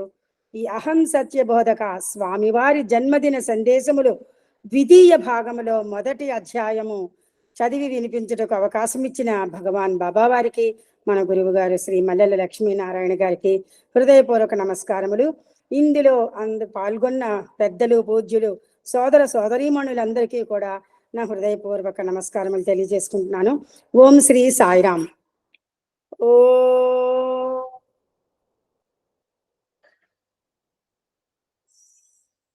సాయీశ్వరాయ విద్మహే సత్యదేవాయ ధీమహి తన్న సర్వ ప్రచోదయాత్. November 23, 1985 స్వామివారి జన్మదిన సందేశమును మన గురువు గారు ప్రారంభించి కొన్ని అంశములు తెలియజేశారు. తరువాతి మెయిన్ ఈ అధ్యాయములో మెయిన్ టాపిక్ పేరు త్రికరణ శుద్ధి సజ్జనుల లక్షణములు. అందులో అంశములు అన్నమాట. ఈ అంశము సాత్విక ప్రవృత్తిని పెంపొందించుకోవాలి. మనందరికీ తెలిసిన సాత్విక తత్వం అంటే అది ముందు మన మనస్తత్వానికి మనం అలవాటు చేసుకోవాలి. ఈ సాత్విక మనస్తత్వం, మనస్సు బట్టే మన అలవాట్లు, ప్రవర్తన అన్నీ కూడా అవి ఉంటాయి. ఈ రకంగా దాన్ని మనం అభివృద్ధి పరచుకోవాలని స్వామి అంశంలో ఏమిటి తెలియచేస్తున్నారో ఒకసారి చదివి వినిపిస్తాను. ధనంలో దోషం లేదు, విద్యలో దోషం లేదు, విజ్ఞానంలోనూ దోషం లేదు. మానవుని ప్రవర్తనలోనే ఈ దోషాలు కనిపిస్తున్నవి. పరిశుద్ధమైన జలం తెల్లగా ఉంటుంది. నల్లని సీసాలో పోసినప్పుడు నల్లగా కనిపిస్తుంది, ఎర్రని సీసాలో పోస్తే ఎర్రగా కనిపిస్తుంది. పరిశుద్ధమైన సీసాలో పోస్తే పరిశుద్ధంగా కనిపిస్తుంది. జలములో ఎట్టి భేదము లేదు అని స్వామి అంశంలో తెలియజేస్తున్నారు. మనము నేర్చుకుంటున్న విద్య కానీ, మనం అనుభవిస్తున్న ధనము కానీ, మనం సంపాదించిన విజ్ఞానంలో కానీ ఏ దోషము లేదు. కానీ మన ప్రవర్తనలోనే, మనిషి ప్రవర్తనలోనే ఈ దోషాలన్నీ కనిపిస్తున్నాయని స్వామి చెప్తున్నారు. దానికి ఒక ఉదాహరణ కూడా చెప్పారు. పరిశుద్ధమైన జలం తెల్లగా ఉంటుంది. మనము నీటిని గురించి మనందరికీ సైన్స్గా చెప్పుకుంటుంటాము. జలం ఎలా ఉంటుంది అనేది. దానికి రుచి అది ఉండదు, కానీ తెల్లగా ఉంటుంది. అయితే ఈ నీటిని మనము రంగురంగుల సీసాల్లో పోస్తే మనకు ఎలా కనిపిస్తుందో స్వామి చెప్పారు. నల్ల సీసాలు అయితే నల్లగా, ఎర్ర సీసాలు అయితే ఎర్రగానే. అదే తెల్లగా స్వచ్ఛంగా ఉన్న సీసాలో మీరు పోయండి, ఆ నీరు చాలా పరిశుద్ధంగా కనిపిస్తుంది. కనుక ఇలా ఈ జలంలో ఎలాంటి భేదాలు లేవని స్వామి ఇక్కడ తెలియజేస్తున్నారు. అదే విధంగా ధనము ఐశ్వర్యములందు కానీ, విద్యా వివేకములందు కానీ ఎట్టి దోషము లేదు. డబ్బులో కానీ, మనకున్న ఐశ్వర్యంలో కానీ, మన వివేకంలో కానీ, విద్యలో కానీ ఏ దోషము లేదు.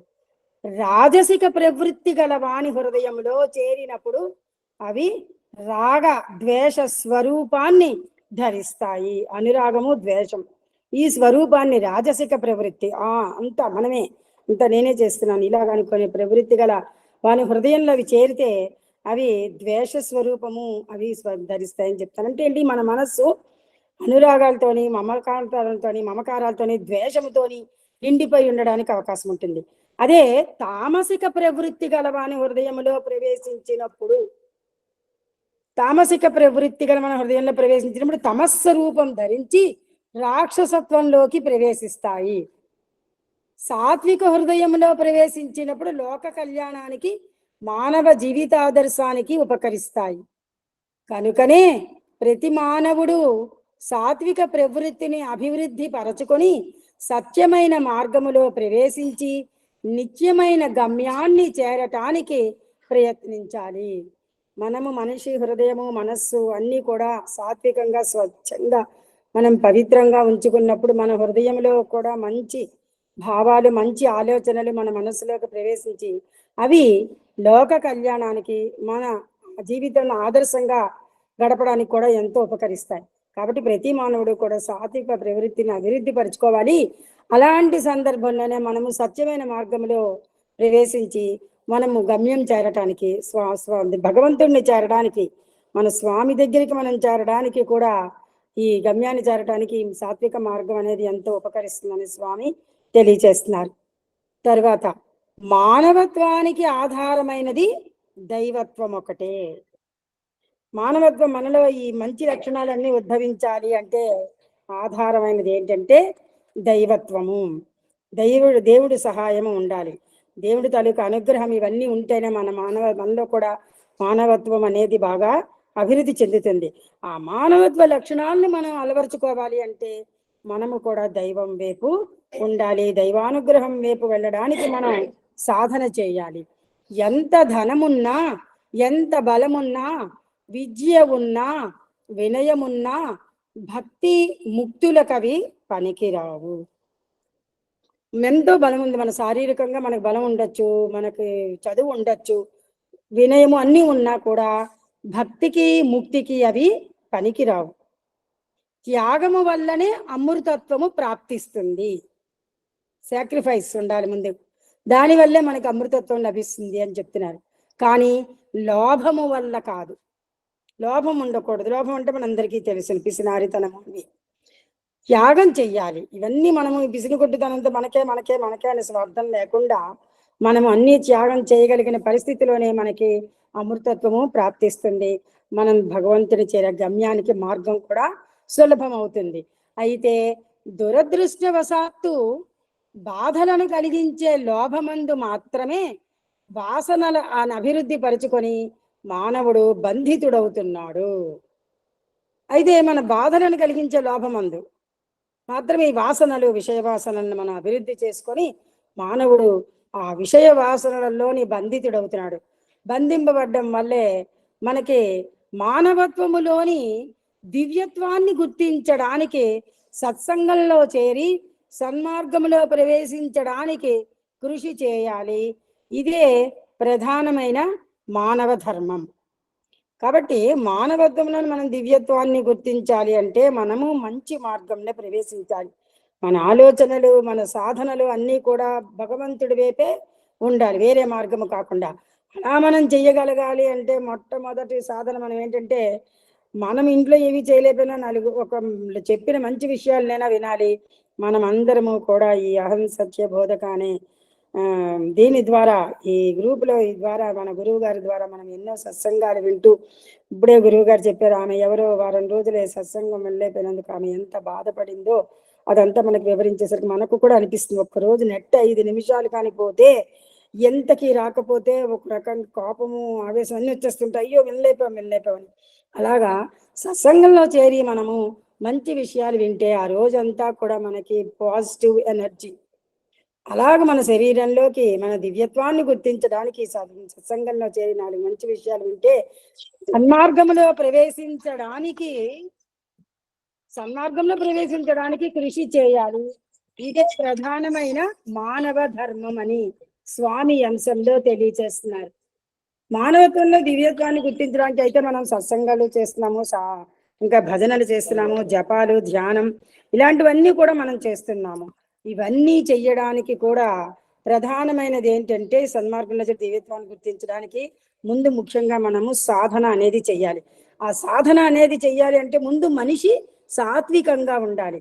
ఎప్పుడూ కూడా సాత్వికము అంటే నా అభిప్రాయం ఏంటంటేనండి, నిరంతరము కూడా మనము ఈ అరిషడ్ వర్గాల్ని జయించి ఉండలేకపోవచ్చు. ఏదో ఒకటి మనలో ప్రకోపిస్తుందే ఉంటుంది.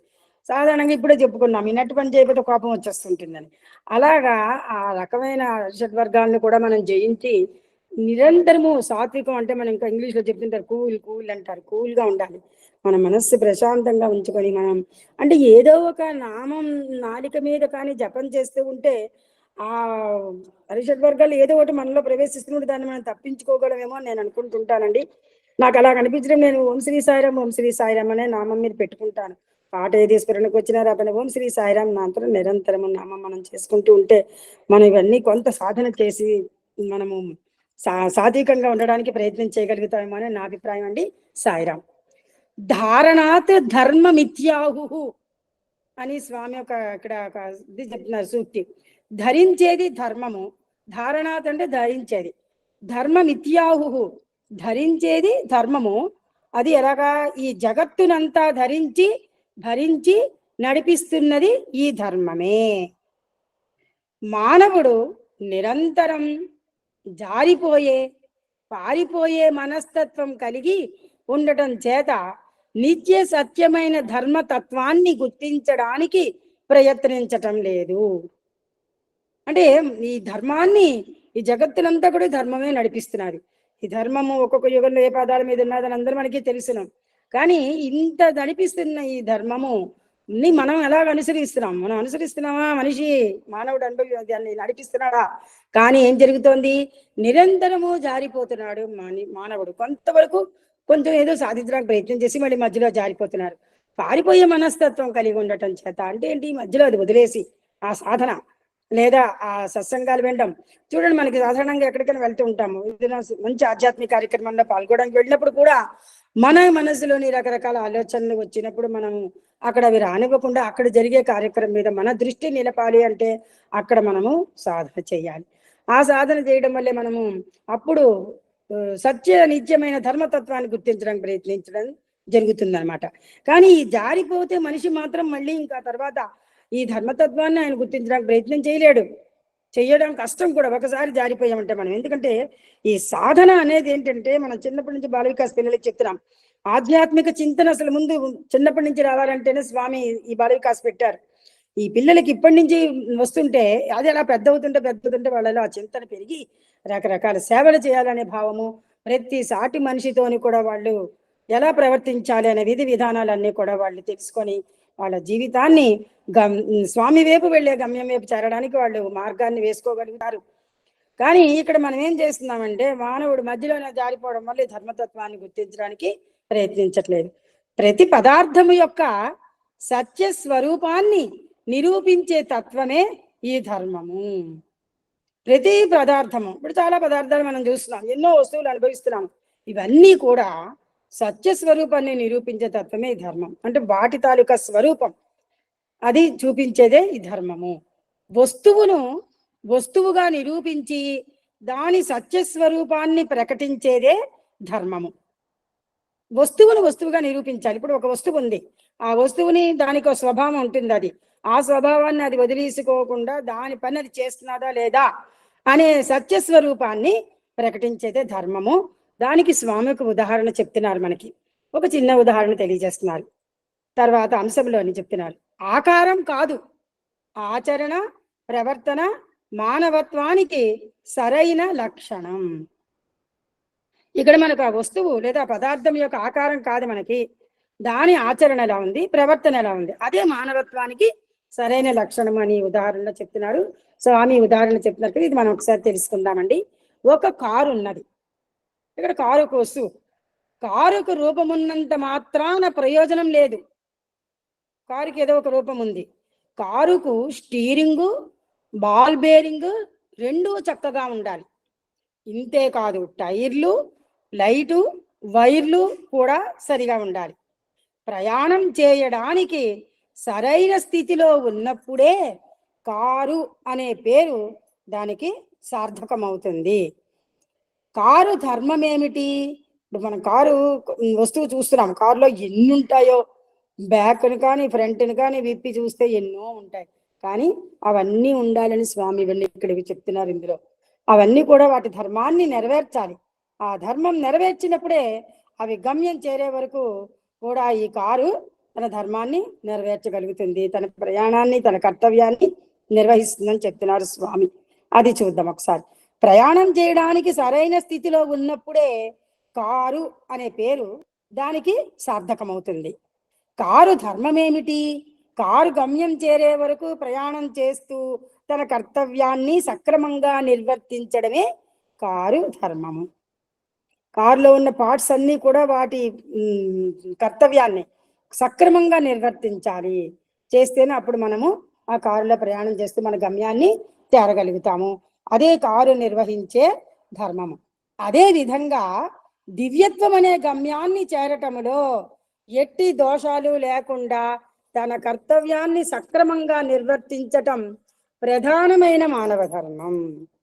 అదే మనిషి అయితే తన ధర్మం ఏంటి అంటే, మనము కూడా మన కర్తవ్యాన్ని నిర్వహించడంలో మన దివ్యత్వాన్ని మనం గుర్తించుకొని గమ్యాన్ని చేరడానికి మన కర్తవ్యంలో కానీ మన ప్రవర్తనలో కానీ మన ఆచరణలో కానీ ఏ రకమైన దోషాలు లేకుండా సక్రమంగా నిర్వర్తించడమే ప్రధానమైన మానవ ధర్మం అని స్వామి తెలియజేస్తున్నారు. తత్వజ్ఞానం ఎంత సేకరించినా విజ్ఞాన ప్రజ్ఞాన సుజ్ఞానములలో సార్థక నామం సంపాదించిన మనుష్యత్వంలో తాను సాధించిన విలువలేమిటి అని విచారించుకోవాలి. మనము ఎంత విజ్ఞానము అది సంపాదించినా మనకు మంచి పేరు వస్తుంది. అన్నీ ఎంత చేసి ఇలా వాళ్ళకి అన్ని ఉన్నాయండి, ఇన్ని ఉన్నాయి, ఇన్ని తెలివితేటలు ఉన్నాయి, వాళ్ళు అంత మంచి బాగా చెప్తారు, మంచి విషయాలు తెలియజేస్తారు, ఇవన్నీ సాధిస్తాం. ఇవన్నీ సంపాదించిన మనము మనుష్యత్వంలో అంటే మన మనిషికి ఉండవలసిన మానవత్వములో మనకున్న మంచి లక్షణాలు ఏవైనా కూడా వాటి ద్వారా లేదా మనం ఏమి సాధించాము, ఆ సాధించిన దానికి విలువలు ఏమిటి, ఇవన్నీ కూడా మనం విచారించుకోవాలి. ఈరోజు ఏదైనా మనం మంచి పని చేస్తాం, మన తెలివితేటలతో కానీ మన కర్తవ్య నిర్వహణలో ఏ పనైనా చేసినప్పుడు కానీ ఆ పని చేసినప్పుడు ఆ పనిలో మనము సాధించిన విలువ ఏమిటి, మంచిదా చెడ్డదా, లేదా మంచి ఫలితాలను ఇస్తుందా ఈరోజు మనం చేసిన కర్తవ్యం, మనం నిర్వహించిన పని ఈరోజు బాగుందా అని మనం విచారణ చేసుకోవాలి అని స్వామి ఈ పేరాలో తెలియచేస్తున్నారు. తర్వాతి పేర, మానవ జన్మ పొంది మానవుడనే పదానికి అర్థాన్ని గుర్తించుకోలేని స్థితిలోనే మానవుడు ఉంటే మాటకేమి విలువ ఉంటుంది? మానవ జన్మ పొంది ఎంతో ఉత్కృష్టమైనది మానవ జన్మ అని మనం చెప్పుకున్నాం. అలాంటి మానవ జన్మ పొంది మానవుడు అనే పదానికి మనం అర్థం తెలుసుకోలేని పరిస్థితిలో ఉంటే మాటకేమి విలువ ఉంటుంది? ఆకారం కాదు, ఇప్పుడు మనిషి ఆకారం చూస్తాం మనం, అబ్బా బాగుంది అనుకుంటాం. ఆచరణ ప్రవర్తన మానవత్వానికి సరైన లక్షణము. ఆకారం కాదు, ఆచరణ ఉండాలి, ప్రవర్తన ఉండాలి, అదే మానవత్వానికి సరైన లక్షణం. ఎందుకు ఇది చెప్తారు కదా, మనం ఏది చెయ్యాలన్నా ముందు మనం ఆచరించి చూపిస్తున్నప్పుడు, మనం ఎక్కడైనా ఒక సమాజంలో నలుగురు కొత్త సభ్యుల దగ్గరికి మనం వెళ్ళినప్పుడు, ఏదో ఒక ఆధ్యాత్మిక కార్యక్రమమో లేదా ఇంకేదైనా కార్యక్రమంకి మనం అక్కడ హాజరైనప్పుడు, అక్కడ చాలా మంది ఉంటారు, వాళ్ళలో రకరకాల లక్షణాలు ఉంటాయి. అయితే వాళ్ళలో ఉన్న లక్షణాల్లోని వాళ్ళు మంచిగా ఏదైనా ఆచరించి చూపిస్తున్నారా, వాళ్ళది చేసి చూపించడం అది మంచిదేనా, ఆచరణ చేస్తున్నది, వాళ్ళ ప్రవర్తన, అది వాళ్ళల్లో ఉన్న మానవత్వానికి సరైన లక్షణం అని స్వామి తెలియజేస్తున్నారు. అలాంటప్పుడు మనం ఏం చేయాలంటే అక్కడ కూడా వాళ్ళల్లో ఉండే మంచి విషయాలను వాళ్ళు ఆచరిస్తున్నప్పుడు అవి కూడా మనము వాళ్ళ దగ్గర 10 లక్షణాల్లోని ఒక్కటి మంచిది ఆచరిస్తూ వాళ్ళు చేస్తున్నదన్నా మనం అది కూడా మనం ఆచరణలోకి మనము తీసుకొని దాన్ని మనం కూడా పాటించుకోవచ్చు. తర్వాత దివ్యమైన మానవ లక్షణాలు కలిగి దైవత్వాన్ని గుర్తించాలి. దివ్యమైన మానవ లక్షణాలు మనిషికి ఏంటంటే దివ్యమైనవి. మనలో ఏంటంటే సాత్వికంగా ఉండడము, మనలో మానవత్వము, జాలి, దయ, ఓర్పు, సహనం, ఇలాంటివి ఎన్నో లక్షణాలు మనకి ఇవన్నీ కూడా కలిగి ఉండి మనం దైవత్వాన్ని కూడా గుర్తించాలి. ఇవన్నీ కలిగి ఉంటేనే మన మనస్సు ఈ దైవత్వం వైపు ప్రసరించడానికి చాలా అవకాశం ఉంటుంది. ఇవేవి మన బుర్రలో ఏవీ లేనప్పుడు ఒకసారి ఒక నమస్కారం పెట్టడానికి కూడా మనకి టైం ఉండదు, ఓపిక ఉండదు అనే పరిస్థితిలో ఒక్కోసారి మనిషి అలా అయిపోతుంటుంది ఒక మానవుడికి. కనుక ఆ దివ్యమైన మానవ లక్షణాలు కలిగి ఉన్నప్పుడే మనం దైవత్వాన్ని గుర్తించాలి. అయితే మానవులకు దైవత్వం ఎంత ప్రధానమో, మానవుడు దైవత్వాన్ని గుర్తించడం అనేది కూడా ఎంత ఇంపార్టెంటో, దైవానికి మానవుడు కూడా అంతే ప్రధానము. భగవంతుడు కూడా అనిపిస్తుంది కదా, ఈ మానవుడు ఇలా ఉన్నాడు, ఇలా ఉండాలి, ఇలా ఉంటేనే కదా నేను నా అనుగ్రహాన్ని ఆ మానవుడి వైపు చూపించగలను అని మానవుడి మీద దైవానికి కూడా అంతే ప్రధానం అని చెప్పి స్వామి ఇక్కడ చెప్తున్నారు. మానవుడే లేకపోతే దైవత్వ ప్రకటనకే వీలు లేదు. అంటే మానవుడే లేకపోతే మానవుడిలో నీ దైవత్వం ఉన్నది, బాబా స్వామి చెప్తున్నారు, నువ్వే బాబా అనుకో, నీలో అన్ని లక్షణాలు ఉన్నాయి, నీకు అవన్నీ ఉన్నాయి, మీరు అలా అనుకొని సాధన చెయ్యండి, అప్పుడే మీరు కూడా గమ్యాన్ని చేరగలుగుతారు, సాధించగలుగుతారని మనకి స్వామి చెప్పారు. అలాగే మానవుడే లేకపోతే దైవత్వం అంటే ఇది దేవుడు ఇతను అనే ప్రకటనకే వీలు లేదు. కుమారుడు ఉన్నప్పుడే తండ్రి అనే పదానికి ఒక అర్థం ఉంటుంది. మన సాధారణంగా దంపతులకి ఏంటంటే పిల్లలు పుడితేనే కదండి వాళ్ళకి తల్లి తండ్రి అనే హోదా వస్తుంది. మనం సాధారణంగా పిల్లల్ని ఆశీర్వదిస్తాము, పుత్ర పౌత్రాభివృద్ధి రస్తు అని, లేదా సుపుత్ర ప్రాప్తి రస్తు అని ఇలా ఆశీర్వదిస్తాం. అంటే ఏంటి, వాళ్ళకి పిల్లలు పుడితే అంటే ఈ తండ్రి హోదాలో ఉన్నాడు, తన పిల్లలకి ఆశీర్వదించినప్పుడు వాళ్ళు కూడా ఆ హోదాలోకి వెళ్ళాలి. కనుక కుమారుడు ఉన్నప్పుడే తండ్రి అనే పదానికి ఒక అర్థం ఉంటుంది. నరుడు అనే పదం ఉన్నప్పుడే నారాయణుడు అనే పదానికి విలువ. నరుడు అంటే మనిషి అనుకున్నాం, అందులో మనం నారాయణుడిని గుర్తించాలి, అప్పుడే ఆ పదానికి కూడా విలువ. దైవం మానవుని ఏ విధంగా సృష్టిస్తున్నాడో, భగవంతుడు మనిషిని ఏ రకంగా మన్ని సృష్టిస్తున్నాడో, మానవుడు కూడా సాధన రూపంలో దైవాన్ని సృష్టించుకోవాలి. మనము ఒక భగవంతుడు, ఇతని రాముడు, ఇతడు కృష్ణుడు, ఇతని స్వామి, ఇతని ఇంకోటి ఇలా రకరకాలుగా మనము ఆ దైవాన్ని మనం కూడా సాధన రూపంలో సృష్టించుకోవాలి, సాధన చెయ్యాలి. ఇప్పుడు మనం ధ్యానం చేస్తున్నాము, జ్యోతి ధ్యానం చేస్తున్నాం అంటే జ్యోతిని మనము నుదిటి మధ్యలోకి తెచ్చుకొని మనము సాధన చేస్తున్నాం, జపం చేసిన ఓం శ్రీ సాయిరాం అనుకుంటాము, లేదా మామూలుగా ధ్యానం చేస్తున్నప్పుడు చిన్ముద్ర వేసుకొని ధ్యానం చేస్తుంటాం. ఇలాగ రకరకాల ధ్యానం చేస్తున్నప్పుడు, సాధనలు చేస్తున్నప్పుడు మన మనస్సులోని మన ఇష్ట దైవాన్ని సృష్టించుకోవాలి మనం. అదే సాక్షాత్కారం అని స్వామి తెలియజేస్తున్నారు. తన తత్వాన్ని తాను గుర్తించి సరైన మార్గములో ప్రవర్తించినప్పుడే తన స్వరూపాన్ని, తన ఆకారాన్ని తాను గుర్తించడానికి వీలవుతుంది. ఆ సాక్షాత్కారం మనం ఎప్పుడైతే పొందేమో, సరైన మార్గంలో మనము ప్రవేశించినప్పుడే తన స్వరూపాన్ని, ఆకారాన్ని కూడా మనిషి గుర్తించడానికి వీలు కలుగుతుంది. దైవత్వాన్ని గుర్తించడం అందరికీ సాధ్యం కాదు. మనిషిలోని మనము దైవత్వం ఉంది అనేది గుర్తించాలంటే అది అందరికీ సాధ్యం కాదు. కొన్ని బలహీనతల కారణంగా మానవుడు మూర్ఖత్వాన్ని పెంచుకుంటున్నాడు. ప్రతి మనిషిలోని కూడా ఎక్కడో అక్కడ ఏదో ఒక బలహీనత ఉంటుంది, అది అప్పుడప్పుడు అది బయటకు వస్తుంటుంది. ఈ బలహీనతల కారణంగానే మానవుడు మూర్ఖత్వం పెంచుకుంటున్నాడు. ఈ మూర్ఖత్వం చేతనే కృతజ్ఞుడుగా మారుతున్నాడు. కృతజ్ఞుడు అంటే మనందరికీ తెలుసును, అంటే మనకి సహాయము చేసిన వాళ్ళని, ఆ చేసిన సహాయాన్ని అందరిని కూడా మర్చిపోతాం మనం. అలాంటి వాళ్ళని కృతజ్ఞులు అంటారు. మనిషి ఒక్కడు, ఇది ఏకవచనం కృతజ్ఞుడు, బహువచనం బోడమల్లె కృతజ్ఞుడు. బోడమల్లె బోడమల్లె. ఆ, సాయిరామ్. ఇసుకను నూరి తైలం తీయవచ్చు, కుందేలు తలపైన కొమ్ములను చూడవచ్చు, ఎండమావులలో నీరు త్రాగవచ్చు, కానీ మూర్ఖునిలో సుగుణాలను చూడలేము. మనకి తెలిసిన ఈ పద్యం అంతా కూడా. తివిరి ఇసుమున తైలంబు తీయవచ్చు, దవిలి మృగతృష్ణలో నీరు త్రాగవచ్చు, తిరిగి కుందేటి కొమ్ము సాధించవచ్చు, చేరి మూర్ఖుల మనసు రంజింపరాదు అని మనం ఈ సూక్తి పద్యం అన్నమాట. ఇక్కడ ఏదో సుస్కిల్ల పద్యాల్లో నాకు బాగా గుర్తు, అందుకని చెప్పాను. అయితే ఇది భావం, ఈ పద్యం తలక భావమే స్వామి ఇక్కడ మనకి తెలియచేశారు. ఇసుకని బాగా నూరేసి నూనె తీసివచ్చు, అందులో కుందేలు తల పైన కొమ్ములను చూడవచ్చట. అక్కడ కొమ్ములు ఉండవు కానీ చూడవచ్చు. ఎండమావులలో నీరు త్రాగవచ్చు. చూసారండి, ఎండమావుల్లో నీరే ఉండదు, కానీ మనం కష్టపడి కష్టపడి కష్టపడి వెళ్ళాను అక్కడ తీయచ్చు. కానీ మూర్ఖునిలో మాత్రం సుగుణాలను మనం చూడలేము, వాళ్ళలో ఎప్పటికీ కూడా మంచి గుణాలని మనము చూడలేము అని స్వామి ఇక్కడ మనకి తెలియజేస్తున్నారు. అంటే మనిషి బలహీనతలో గురైపోతే తన మూర్ఖత్వాన్ని పెంచుకొని వాడు ఏ రకంగా చెడు మార్గంకి వెళ్ళిపోతాడు అనే దానికి ఎంతలా ఉంటుందనే స్వామి ఇక్కడ మనకి తెలియజేస్తున్నారు. అందువలన దైవత్వాన్ని గుర్తించడం అంత సాధ్యం కాదు అని కూడా చెప్తున్నారు. పేర సూర్యుడు ఉన్న చోట చీకటి ఉండదు. సూర్యుడు ఎప్పుడైతే మనకు వస్తున్నాడు వెలుతురు వస్తుంది, చీకటి ఉండదు.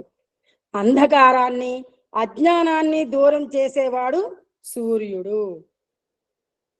సూర్యుని తమోఘ్నాయ నమః, హిమఘ్నాయ నమః, శత్రుఘ్నాయ నమః అని ప్రార్థిస్తాం. ఈ రామరావణ యుద్ధంలోని అగస్త్య మహర్షి ఈ ఆదిత్య హృదయాన్ని బోధిస్తాడు రాముడికి. అందులో ఆదిత్య హృదయంలో ఒక శ్లోకం అండి. తమోఘ్నాయ హిమఘ్నాయ శత్రుఘ్నాయ అమితాత్మనే కృతఘ్నఘ్నాయ దేవాయ జ్యోతిషాం పతయే నమః అని ఆ శ్లోకం అండి అది. అయితే ఇక్కడ స్వామి వీటిని మనకి ఇక్కడ ఎలా చెప్పారో చూద్దాం. చీకటిని రూపుమాపే గుణము సూర్యునికి ఉన్నది. ఎందుకంటే చీకటిని రాత్రి అయిపోతుంది, మనకి తెల్లవారేసరికి మళ్ళీ సూర్యోదయం అవుతుంది, అంటే సూర్యుడు వచ్చేస్తున్నాడు, అప్పుడు మనకి వెలుతురు వస్తున్నది. ఆ రకంగా చీకటిని రూపుమాపే గుణము సూర్యునికి ఉన్నది. గడ్డ కట్టిన మంచు సూర్యుడు రాగానే తన అహంకారాన్ని అణగద్రొక్కుకొని నీరై ప్రవహిస్తుంది. ఇక్కడ హిమఘ్నాయ నమః మంచు. ఆ మంచు ఏంటంటే దానికి ఎంత అహంకారం ఉన్నా సరే ఎప్పుడైతే సూర్యుడు వచ్చాడో ఆ సూర్యుడు తాలూకా స్పర్శ ఆ మంచుకి తగిలి వెంటనే అహంకారాన్ని అణగదొక్కునేది వెంటనే నీరుగా మారిపోతుంది. శత్రువులైన తమస్సు హిమము సూర్యుడు రావడంతో పటాపంచలైపోతాయి. ఇక్కడ తమస్సు అంటే చీకటి, హిమము మంచు, ఈ రెండు కూడా శత్రువులు. అయితే రెండు విభిన్నమైనవే, కానీ ఈ రెండు కూడా సూర్యుడు రావడంతో అన్ని పోయాయి, పటాపంచలైపోయాయి. వెలుతురు వచ్చేసింది, ఇటు మంచు కూడా కరిగిపోతున్నది. కృతజ్ఞులను చూస్తే సూర్యుడు ఏమాత్రము ఓర్చుకోలేడు. కృతజ్ఞులను అంటే చెప్పనుకున్నాం, ఎప్పుడు కూడా మనకి ఎన్ని వస్తుంది, భగవంతుడు మనకి ప్రకృతి ప్రకృతి వచ్చిందని ప్రకృతి కూడా భగవంతుడిదే సృష్టి. అవన్నీ ఇచ్చిన మనం అన్ని కూడా మర్చిపోతున్నాం. వాళ్ళు ఎంత సహాయం చేస్తున్నారు. ఈ రోజు మనిషి ఎంత సుఖవంతమైన జీవితం గడపడానికి ఎన్ని సుఖ సంతోషాలు, ఎన్ని సుఖ సదుపాయాలు. ఈ సైన్స్ విజ్ఞానం అభివృద్ధి చెందిన తర్వాత ఎన్నో రకాల పరిశోధనలు జరిగి మన మానవుడు సుఖమైన జీవితం గడపడానికి ఊపిరి ఒకటే మనం తీస్తున్నాం, మిగిలినవన్నీ కూడా వాళ్ళన్నీ అవచేస్తున్నారు మనకి. అలాంటి పరిస్థితుల్లో మనము ఎంత కృతజ్ఞులుగా ఉన్నామో అనిపిస్తుంది ప్రకృతికి, భగవంతుడికి. సూర్యుడు మాత్రం అట ఇలాంటి కృతజ్ఞులను చూస్తే ఏమాత్రము ఓర్చుకోలేడు. ఏ రకంగా కృతజ్ఞుని దృష్టి నుండి వెంటనే వైదొలుగుతాడు, కృతజ్ఞుని దృష్టిని కోల్పోయేటట్టు చేస్తాడు. జగత్తును దర్శింపచేస్తున్నది చక్షువులలో సూక్ష్మ రూపం ధరించి ఉన్న సూర్య తేజస్సే అని ఇక్కడ స్వామి తెలియజేస్తున్నారు. అంటే ఏంటి, కృతజ్ఞుని కోల్పోయేటట్టు చేస్తున్నాడు. ఈ కృతజ్ఞులు ఎవరికి కూడా వాళ్ళకి ఏది విశ్వాసం నమ్మకం లేదు, ఎవరి మీద వాళ్ళకి ఇది లేదు. అంటే వాళ్ళ మూర్ఖత్వంతో వాళ్ళ ప్రవర్తన వల్ల వాళ్ళ జీవితాన్ని పడిచేసుకోవడం కూడా చుట్టుపక్కల వాళ్ళు కూడా పడి మార్గం పట్టేటట్టు చేస్తున్నారు ఈ మూర్ఖులు. అలాగా ఈ తెల్లవారి లేచి నుంచి జగత్తును మనకు దర్శింపజేస్తున్నది మన చక్షువులలో అంటే కన్నులలోని సూక్ష్మ రూపం ధరించి ఉన్న సూర్య తేజస్సు. అందుకే చూడండి, మనకి పెద్దవాళ్ళు చెప్తారు, ఉదయాన్నే మనకి సూర్యోదయం అయిపోయిన వెంటనే మనము స్నానం చేసి సూర్యుడికి ఎదురుకుండా నించొని నమస్కారం చేసి సూర్యాష్టకం ఆదిత్య హృదయం 3 సార్లు చదవాలి. అది నేను ఒక 2వ క్లాస్ 3వ క్లాస్ చదువుతున్నప్పటి నుంచి నాకు మా నాన్నగారి ద్వారా అది అలవాటు అయిందండి బాగాను.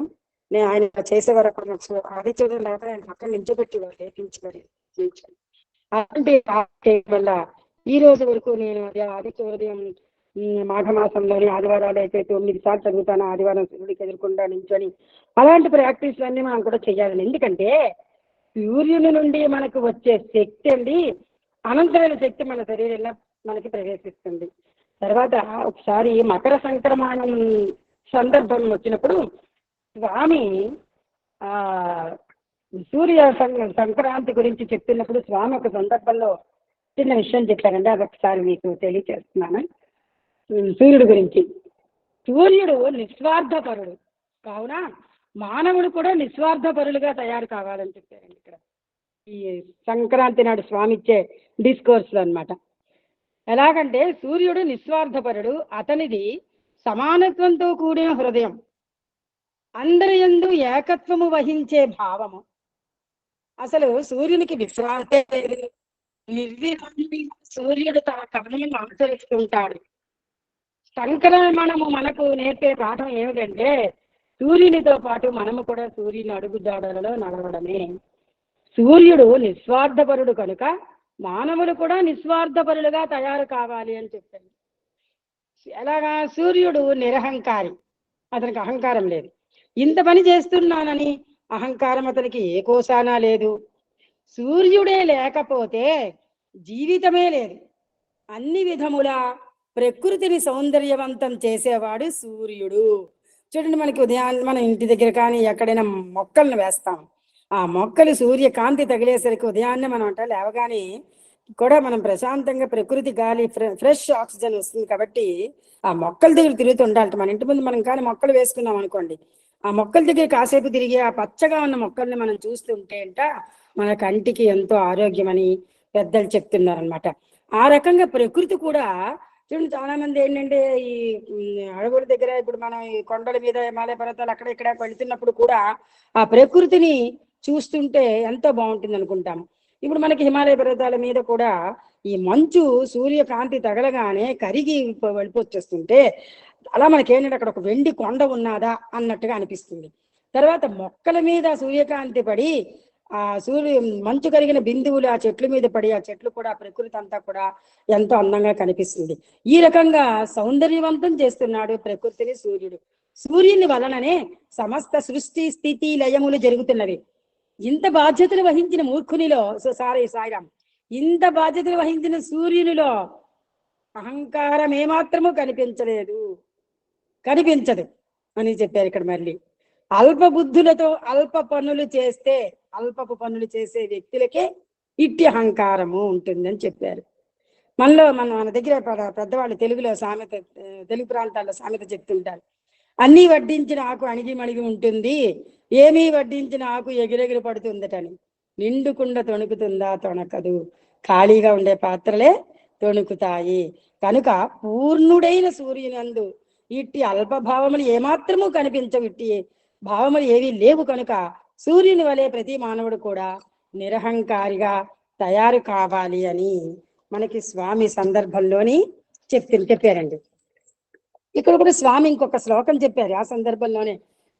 చంద్రమా మనసో జాత చక్షో సూర్యో అజాయత ముఖాదింద్రశ్చాగ్నిశ్చ ప్రాణాద్వాయురజాయత నాభ్య ఆసీదంతరిక్షం శీర్ష్ణోద్యౌః సమవర్తత పద్భ్యాం భూమిర్దిశ శ్రోత్రాత్ తథా లోకాగం అకల్పయన్ అని స్వామి మన పురుష సూక్తంలో వస్తుందండి. ఇది ఈ శ్లోకంలోని స్వామి ఇది అప్పుడు ఆ శ్లోకం స్వామి అక్కడ చదివి దీని తాలూకా భావం ఏంటంటే మనస్సుగానున్న చంద్రుడు, నేత్రములుగానున్న సూర్యుడు, ముఖముగా ఉన్న ఇంద్రాగ్నులు, ప్రాణముగా ఉన్న వాయువు, నాభిగా ఉన్న అంతరిక్షం, శిరస్సుగా ఉన్న స్వర్గము, పాదములుగా ఉన్న భూమి, శ్రోత్రములుగా అంటే సరి చెవుల నుండి దిక్కులు, ఇవన్నీ కూడా ఉద్భవించాయి. కావున పరమాత్మ విష్ణువు సకల దేవతాత్మకమైన తన శరీర రథమును సంరక్షించుకుంటున్నాడు అనుట సమంజసమా లేదా? అయితే సమస్త లోకాలు కూడా ఉద్భవించాయి వీటితోనే. ఈ రకంగా ఈ శ్లోకంలో ఉన్న ఈ పద్ధతిలోనే ఇలాగే సమస్త లోకాలు ఉద్భవించాయి కాబట్టి ప్రతి మనిషిలోని కూడా ఇవన్నీ ఈ రకంగా ఉన్నాయి అని స్వామి ఈ శ్లోకం చదివారు. నేను భావం తెలుసుకొని రాసి మీకు చెప్పానండి. సాయిరాం, ఇది మీకు షేర్ చేసుకుందాం అని చెప్పానండి. తర్వాత అంశం అండి సాయికి. ఇక్కడ కాపండమ్మా. అలాగే సాయిరాం. నాకు ఈ అవకాశం ఇచ్చిన బాబా వారికి, గురువు గారికి, విన్న పెద్దలు, పూజ్యులు, సోదర సోదరీమణులందరికీ కూడా Sairam Sairam.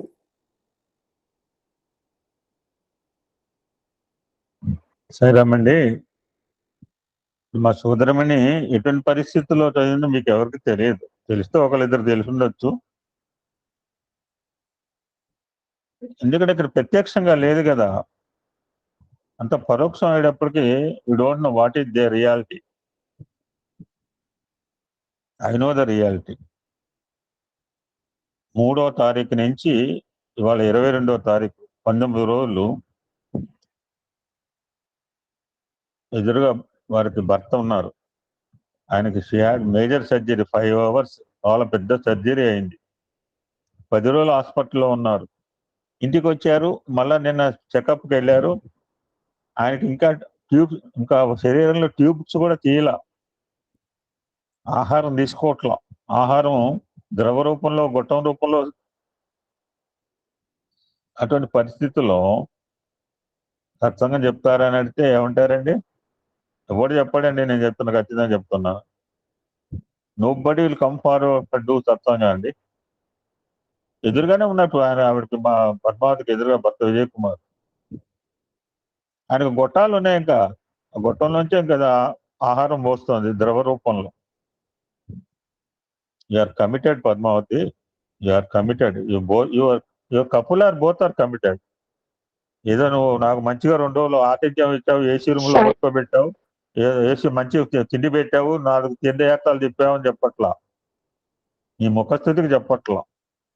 What I understand your family, what I experience the divinity at your home. ఆవిడెవరో ఉన్నారు, మీ ఇల్లు Prashanti. Your house itself Prashanti Nilayam. Nothing will happen to you, nothing will happen. మా సోదరి మనం అనుకోకుండా సూర్యుడి ప్రస్తావన చెప్పిందండి. నేను రాత్రే నా డైరీలో, ఆధ్యాత్మిక డైరీలో, వీటి పరిస్థితి ఏంటి అని మా సోదరుడు ప్రసాద్ మాస్టర్ చూపిస్తే ఆయన తీసుకుపోయి, ఈ ఎమ్మెల్యేని ఉపనిషత్తులు అవుతాయని ఒక మాట అన్నాడండి. చాలా పెద్ద మాట అన్నాడు బ్రదర్. అటువంటి నా ఆధ్యాత్మిక డైరీలో రాత్రి సూర్యుడి గురించి రాసుకున్న 2 మాటలు చెప్పి మొన్న ఒక టాపిక్ డిస్కంటిన్యూ చేశాను. I will complete in 10 minutes. Then Prasad గారు 10 నిమిషాలు, మూర్తి గారు 10 నిమిషాలు మాట్లాడతారు ఈరోజు. What I write about Surya Bhagawan గురించి ఎంత బాగా చెప్పిందంటే, I will tell in English what I written in English it self.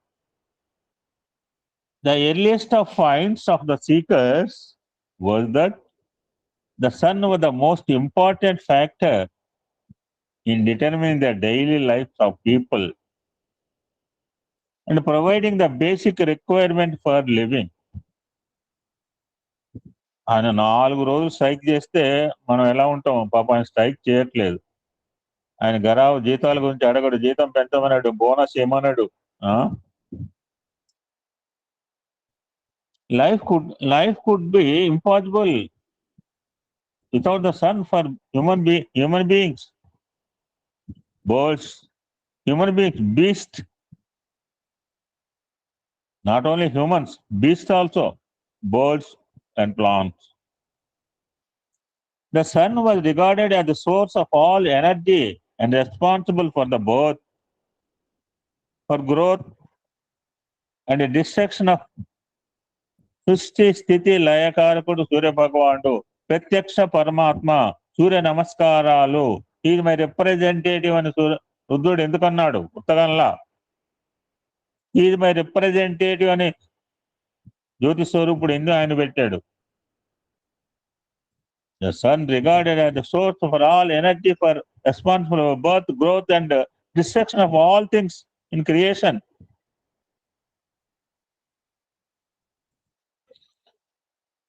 Final గా చెప్తున్నా స్వామి ఒక మాట ఇక్కడ చెప్పి, నేను మాట కాదండి స్వామి చెప్పిన మాట ఒక సందర్భంలో చూడు.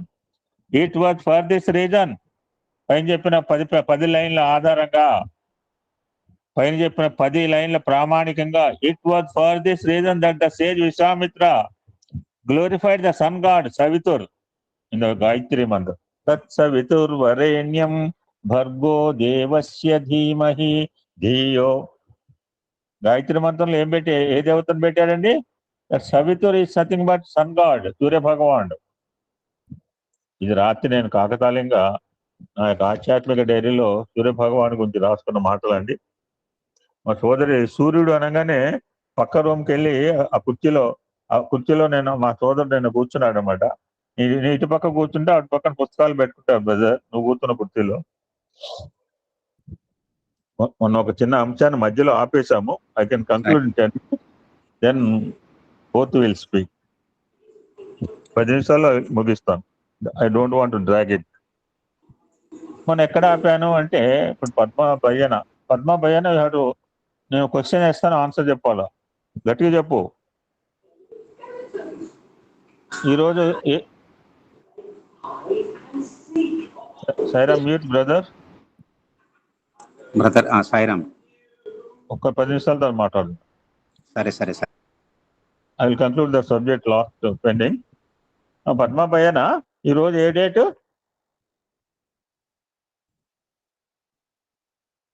మాట్లాడలేదు ఆవిడ. జయశ్రీ రాణి ఏ రోజు డేట్ 22nd. ఎవరు చెప్పాడు?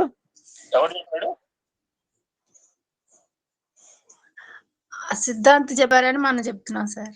నేను చెప్పారు మీరు పంచాంగంలో చెప్పారు. ఏం వారం? ఇవాళ శుక్రవారం. ఎవరు చెప్పారు? అది పంచాంగంలో ఒకరు చెప్పారు కాబట్టి మనం చెప్పామని మీరు చెప్పారు సార్. మరి 80 సంవత్సరాల నుంచి నువ్వు క్లోజ్ చేస్తావు. 80 సంవత్సరాల నుంచి జయశ్రీ రాణి నువ్వు దివ్యాత్మ స్వరూపుడు, ప్రేమ స్వరూపుడు అంటున్నాడు స్వామి.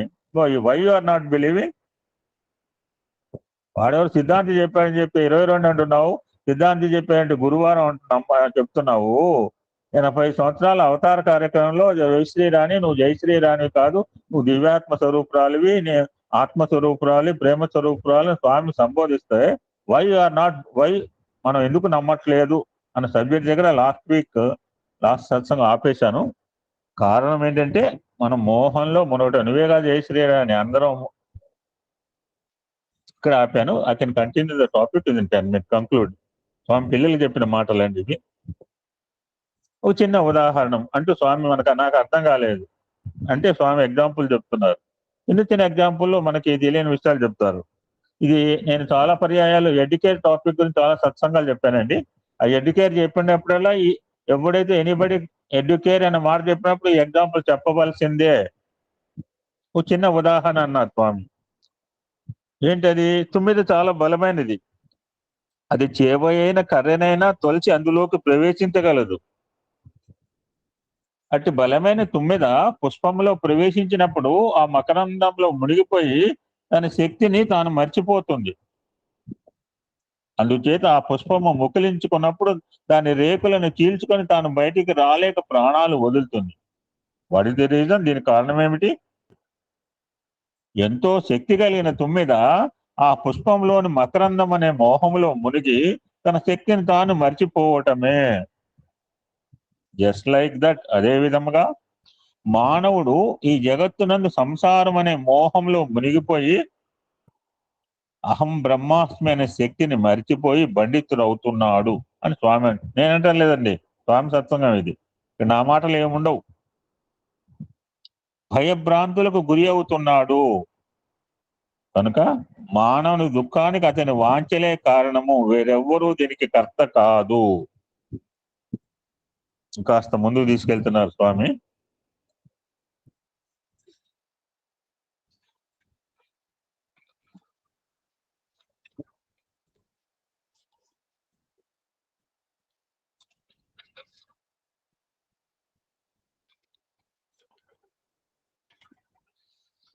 ప్రపంచ సంబంధమైన విషయాలకే కర్త కర్మ కారణములు ఉంటున్నాయి. కానీ భగవత్ విషయంలో ఈ కర్త కర్మ కారణములు ఏమాత్రము పనికిరావు. మనకంతా తెలుగు వ్యాకరణం తెలుసుకున్న వాళ్ళే మాస్టర్లు ఇద్దరు, సంస్కృతి మాస్టర్లు 2-3 ఉన్నారు.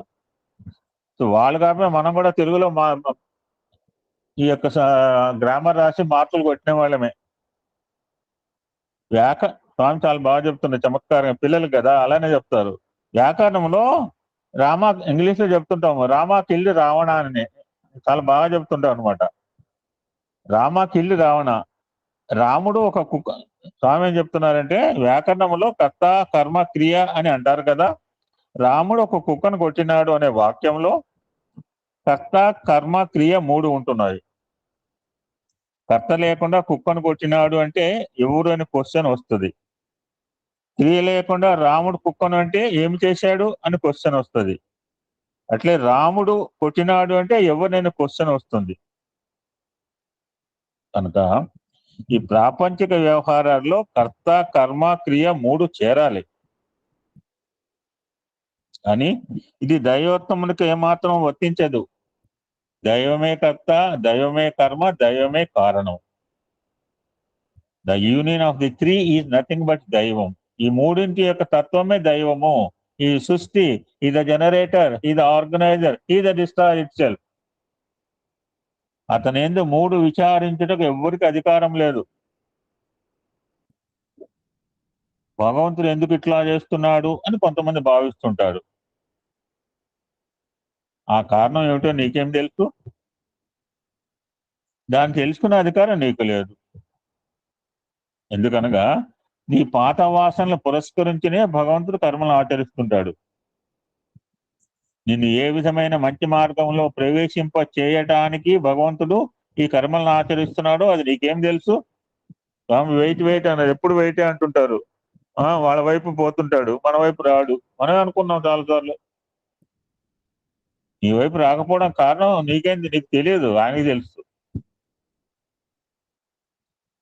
ఈ కనుక కర్త కర్మ కారణాలు భౌతిక జ్ఞానంకు సంబంధించినవే కానీ ఆధ్యాత్మిక జ్ఞానానికి సంబంధం కాదు. So students, my dear students, మీరు ఆధ్యాత్మిక జ్ఞానంలో ప్రవేశించాలి అంటున్నారు. లౌకికమైన పట్టుకోటి నిమిత్తమై విషయ పదార్థ జ్ఞానం నేర్చుకోవాల్సిందే. కానీ ఆధ్యాత్మిక జ్ఞానం లేకపోతే జీవితమే వ్యర్థమవుతుంది అని స్వామి హెచ్చరిస్తున్నారు ఇక్కడ.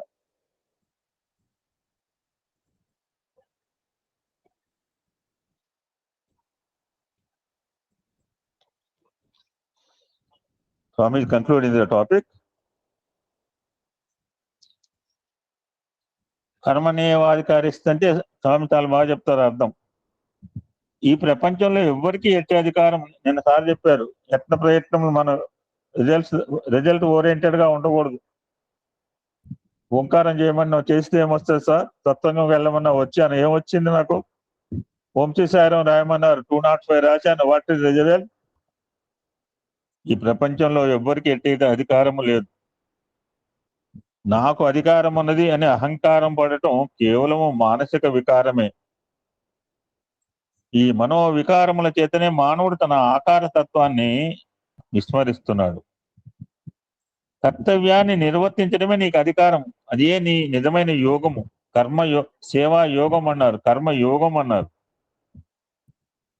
కర్మాచరణే నీ అధికారము. దాన్ని ఆచరించడానికే తగిన శక్తి సామర్థ్యము లేని బలహీనవు ఇంకా కర్మ ఫలితం ఏ రీతిగా ఆశించగలవు? You are unable to do the కర్తవ్య కర్మ, you are unable to perform your duties. అటువంటి సామర్థ్యములు నీవు లేవు, వీక్ ఫెలో అవి. కానీ ఎండ్ రిజల్ట్ ఏమొస్తుంది? దానికి ఇలా ఉంటుందా అలా ఉంటుందా ఊహించడానికి ఆశించడానికి మాకేం అర్హత ఉందంటున్నాడు. You are unable to perform your duty. కర్తవ్యమే డ్యూటీ లేదు, నీకు డ్యూటీ ఓరియంటెడ్ లేదు. కర్మలను ఆచరించినప్పుడే ఫలితం లభ్యం అవుతుంది.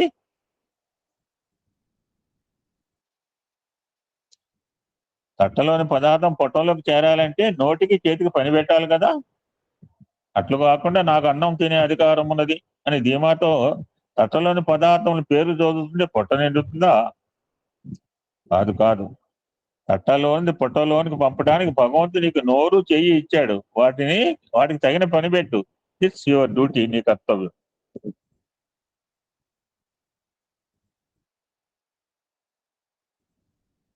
చేతులు స్ట్రైట్ గా ఉన్నాయట. ఎలా తింటారు? ఒకళ్ళు తినలేపారు, ఇంకొకళ్ళు ఏం చేశారంటే ఎదురుబొదురు లైన్లు వేయమన్నారు, ఇస్తర్లు ఎదురుబొదురులు వేయమన్నారు. ఒకళ్ళేమో కొట్టుకు చేస్తున్నారు. అన్ని ఉన్నాయి కదా, తింటానికి చేయి స్ట్రైట్ గా ఉండి, బెండ్ కాదు. భగవంతుడు మనకి ఇక్కడ బెండ్ చేయబట్టి చెయ్యి ఆ కంచంలో నోట్లో పోతుందండి. చెయ్యి స్ట్రైట్ గా ఉండి ఏం తింటాం? వాళ్ళేమో చెయ్యి స్ట్రైట్ గా ఉంది, తినడానికి రకరకాల పదార్థాలు ఉన్నాయని ఏడుస్తున్నారు. ఇంకో బ్యాచ్ వాళ్ళు ఎదురుగా మాకు ఇస్తర్లు వేయండి అని ఇస్తర్లు వేస్తే వీడు ఎదురువాడి నోట్లో పెట్టాడు, వాడు వీడి నోట్లో పెట్టాడు. ఈనాడు మానవుడు అన్ని తన స్వయం కృషి చేతనే సాధిస్తున్నానని అహంకారంతో విరవేగుతున్నాడు. ఇది కేవలము వెరితనమే. ఈ ప్రపంచంలో ఎన్ని ప్రయత్నం చేసినప్పటికీ విఫలమయ్యే కార్యములు ఎన్ని లేవు. ఎట్టి ప్రయత్నం చేయనప్పటికీ సఫలమయ్యే ఇంకెన్ని లేవు. మా సార్ చెప్పిన మాటే, యత్న ప్రయత్నములు మానవ ధర్మము, జయాపజయములు దైవాధీనములు. ఉచ్ఛ్వాస నిశ్వాసాలు జరగటానికి, గుండె కొట్టుకోవడానికి నీవేం ప్రయత్నం చేస్తున్నావు? అవి సహజంగానే జరిగిపోతున్నాయి కదా. అదే భగవత్ సంకల్పం. అన్నమును పొట్టలోనికి వేసే ప్రయత్నం చేస్తున్నావు, కానీ పొట్టలోకి పోయిన దాన్ని ఎవరు జీర్ణింపజేస్తున్నారు? ఎంత కసరత్తు చేసినా అజీర్ణ వ్యాధితో బాధపడేవారు ఎందరూ లేరు. ఎట్టి కసరత్తు చేయనప్పటికీ చక్కగా జీర్ణశక్తి కలిగి లోడింగ్ అన్లోడింగ్ చేసుకునేవారు ఎందరు లేరు. కనుక ఇవి మానవ ప్రయత్నంతో జరిగేవి కావు. తాను ప్రయత్నించే మాత్రాన ఫలితం లభించినట్లయినతో మానవుడు వాటర్ అంటే H2O. ఇందాక మా సోదరి మనం చెప్పలేదు, వాటర్ అంటే H2O అండి. I know what is H2. మరి కలుపుతాను, రెండు మిశ్రమం చేస్తే వాటర్ వస్తుందా? రాదు. సైంటిఫిక్ ఈక్వేషన్ అది. వాటర్ అంటే H2O సింబల్. 2 పాలు హైడ్రోజన్, 1 పాలు ఆక్సిజన్, వాటర్ రెండు కలిపితే నీళ్ళు వస్తాయా? కనపడని ఒక అద్వితీయ శక్తి ఉంటుంది, కలిపితేనే నీరు వస్తుంది. మానవుడు బ్రతకాలనుకుంటే బ్రతకగలుగుతున్నాడా? తన చేతిలో లేదు. తను చావాలంటే చేస్తున్నాడా? ఎప్పుడురా బాబు, ఎట్లా బాబు తీసుకుపోవట్లేదంటే చాలా మంది తీసుకోవట్లేదు. మన గుంటూరు కారంలో ఒక సినిమాలో అన్నాడు, మావా ఒక సర్టెన్ ఏజ్ వచ్చింది, అది ఎగ్జిట్ అయిపోవాలి మావా. నాకు భలే అనిపించింది. నిజం సార్. మొన్న కాడ అంటుంది, ఏం చేస్తాము, డ్యూటీలు వేసుకుంటున్నాము, 15 రోజులు ఉంటున్నాము అని ఫోన్ చేస్తే చెప్తున్నారు అన్నమాట. ఇక్కడేమో భర్తను వదిలిపెట్టుకోవాలి, అక్కడ ఒక ఊరు పోయి సేవ చేయాలి. ఆవిడే ఎక్కడికి రాలేదు, పైకి చెప్పలేదు. ఎప్పుడో ఎగ్జిట్ అవుతుందా అని లోపలే అనుకుంటారు. అందుకని గుంటూరు కారంలో బాగా చెప్పాడు, మామా ఒక సర్టెన్ ఏదైతే మనం ఎగ్జిట్ అయిపోవాలి జీవితంలోంచి అనుకుంటే ఎగ్జిట్ అవుతామండి. చాలా బాగుంది, ఎంజాయ్ చేయడానికి ఇంకా ఆశిస్తామంటే మనం బతుకుతామా? పోనీ తాను చావాలనుకుంటే చస్తున్నాడా? ఏ రైలు కింద పడో లేక యాక్సిడెంట్ లోనూ చస్తున్నాడు. కానీ చావు కాదు, యాక్సిడెంట్ మాత్రమే. అనుకున్నప్పుడు చావాలనుకుంటే ఎవరికైనా సాధ్యమవుతుందా? అది కూడా దైవ సంకల్పమే. నిన్నే మనం అనుకున్నాం, అనాయాస మరణం ఎంతమందికి వస్తుందండి? ఎవరికో మహనీయులకు వస్తుంది. స్వామి కంక్లూడింగ్ సత్సంగా, అనుకున్నది జరిగిందంటే అది దైవ సంకల్పమే కానీ మానవ సంకల్పము కాదు. అయితే మానవుడు నిమిత్త మాత్రంగా కొంతవరకు ప్రయత్నం చేయాలి. ఒక అడుగు వేస్తే 99, అంతేగాని ఒక కూర్చుంటాను ఒకటే వేస్తే 90, అలా లేదు, కుదరదు మన దగ్గర. ఒక స్టెప్ నేను 99 చేస్తాను, నువ్వు ఒక్కడేకుండా 100 ఒకటంటే నడవద్దు మన స్వామి దగ్గర. అందుచేతనే కృష్ణుడు అర్జునుతో ఉన్నాడు, నిమిత్త మాత్రం భవ సవ్యసాచి అన్నాడు. ఓ అర్జున, నువ్వు నిమిత్త మాత్రుడుగా ఉండు, అన్ని నేనే చేస్తాను అన్నాడు. అర్జునుడు కూడా తన గొప్ప తెలివితేటలు గలవాడిని, శక్తి సామర్థ్యాలు గలవాడిని అహంకారపడ్డాడు. తుచ్చమైన తెలివితేటలను ఉపయోగించి కృష్ణుడు ఎన్నెన్నో ప్రశ్నలు వేశాడు. చివరికి అర్జునులో ఉన్న సరుకంతా అయిపోయింది. అతడు పూర్తిగా అణిగిపోయాడు. ఏం అర్జున, ఊరుకున్నావేమిటి? ఇంకా ఏదైనా అడుగు అని అన్నాడు కృష్ణుడు. అప్పుడు అర్జునుడు అంటాట, ఇంకా నా చేత కాదు స్వామి, కరిష్యే వచనం తవ, నీ ఆజ్ఞను శిరసాహిస్తాను అని అన్నాడు. అంతే. ఈ మాట గురించి చూస్తున్నాడు. 740 శ్లోకాలు చెప్పిందో చివరికి అన్నాడు, బావా నాదేం లేదు, నువ్వు ఏం చెప్తే అది చేస్తాను. కానీ ఈనాటి మానవుడు తనలో ఏదో శక్తి ఉందని విరవీగి వెర్రి మాటల చేత తన జీవితాన్ని నాశనం చేసుకుంటున్నాడు. పవిత్రమైన ప్రాప్తిని చేతులారా వెనకకు నెట్టుకుంటున్నాడు. చేతికి చిక్కిన ప్రాప్తిని దూరం చేసుకుంటున్నాడు. దీనికి అనేది ప్రారంభమే మూల కారణం అంటున్నారు స్వామి. కంక్లూడింగ్ ఫైనల్ గా ఏం చెప్తున్నా, అంచెం నీ చేతిలోనే ఉన్నది. చిక్కటము మానవ ప్రయత్నం వలన కాదు, ఇది భగవద్ అనుగ్రహమే. కానీ నాశనం చేసుకోవడం మాత్రం మానవ ప్రయత్నమే.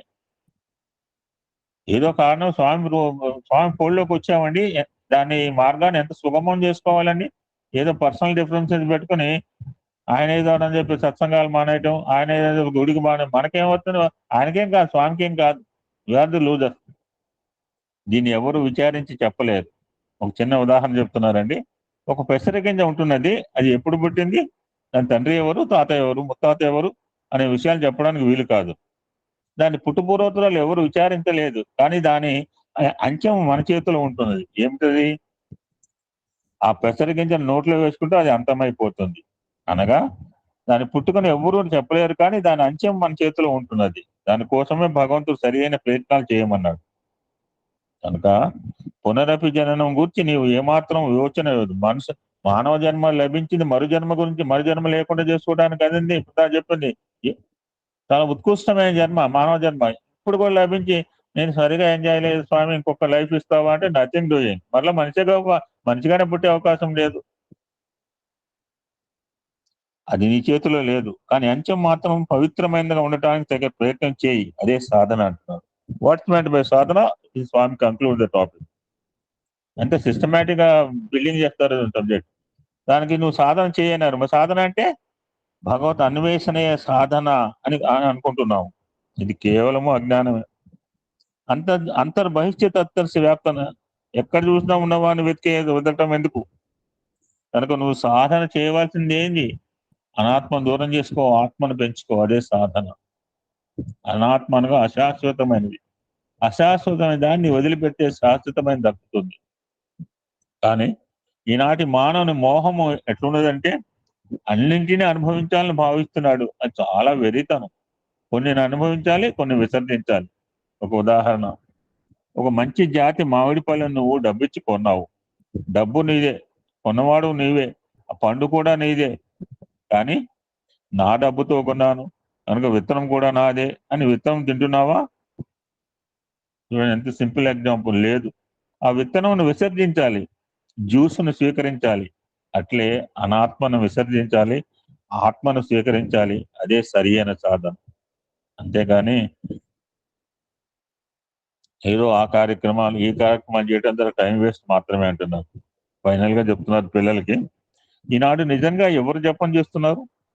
ఎవ్వరు సరిగ్గా చేయటం లేదు. చేతిలో జపమాలు తిరుగుతుండే కానీ మనసు నిలుస్తుందా?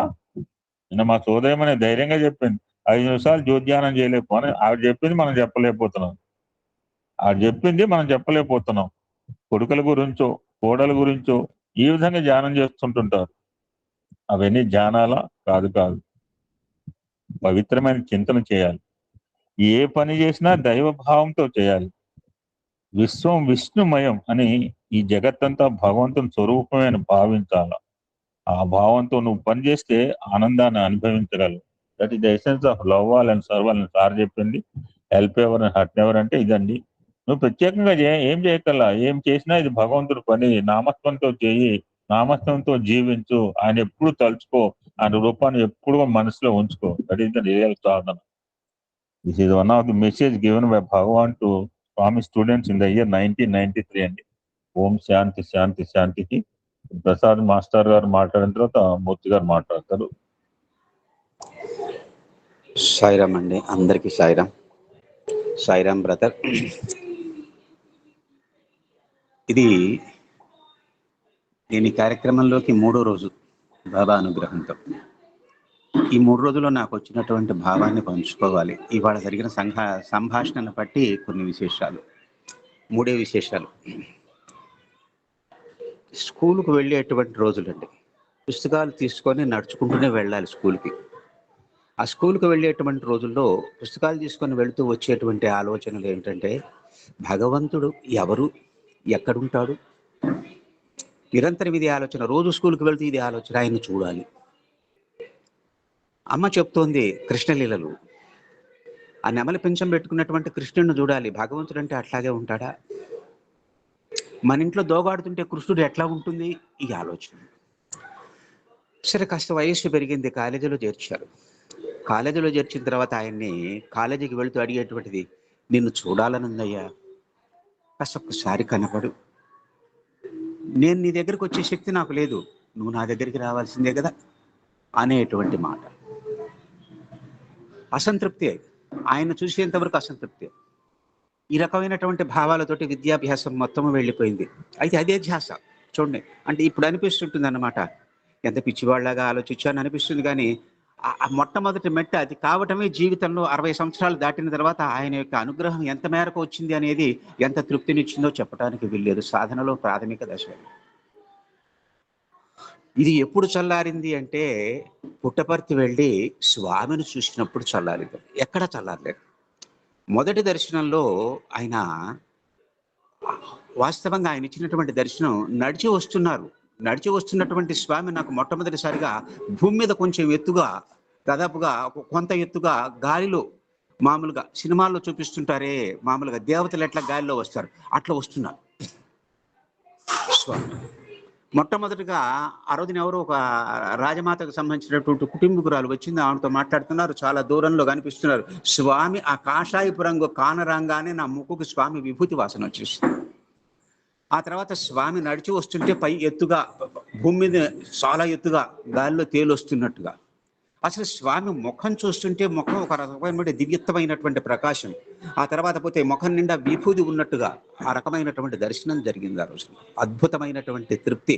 కొన్ని సంవత్సరాలుగా, మరి ఈ జన్మలోనేనో మరొక కొన్ని జన్మల నుంచి వస్తున్నదో, భగవంతుణ్ణి చూడాలి అన్నటువంటి తపన ఎంత తృప్తి చెందిందంటే అంత తృప్తి చెందింది స్వామి యొక్క దర్శనంతో.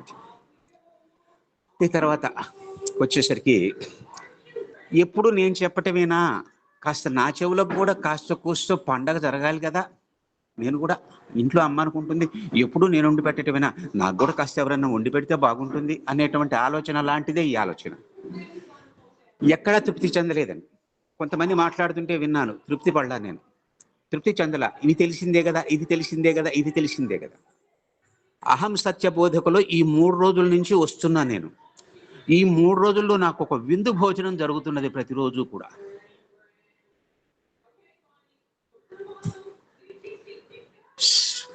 వినాలి, విన్నటువంటి దాన్ని హృదయస్థం చేసుకోవాలి. స్మరణ, నిధి, ధ్యాసలు, ఇవి 3 కావాలి, అవసరం. మనస్సు తీవ్రంగా అడుగుతున్నది ఏంటంటే నిరంతరం ఆయన ధ్యాస, ఆయన్ని మర్చిపోకుండా ఉండేటువంటి స్థితి కావలసింది జీవితానికి. ఇది అది ఇక్కడ వనకూరుతున్నదండి. అహం సత్యబోధక. వాస్తవంగా అహం సత్యబోధక. సత్యం అంటే దైవం. దైవాన్ని గురించి చెప్పేటువంటి వాడు బోధక, బోధించేటువంటి వాడు. బోధన యొక్క పర్యవసాన స్థితి ఏమిటంటే దర్శనం, అనుభవం, ఆనందం. అహం సత్యబోధకులు. అహం సత్యబోధక, తాను భగవంతుడు అని చెప్పాడు.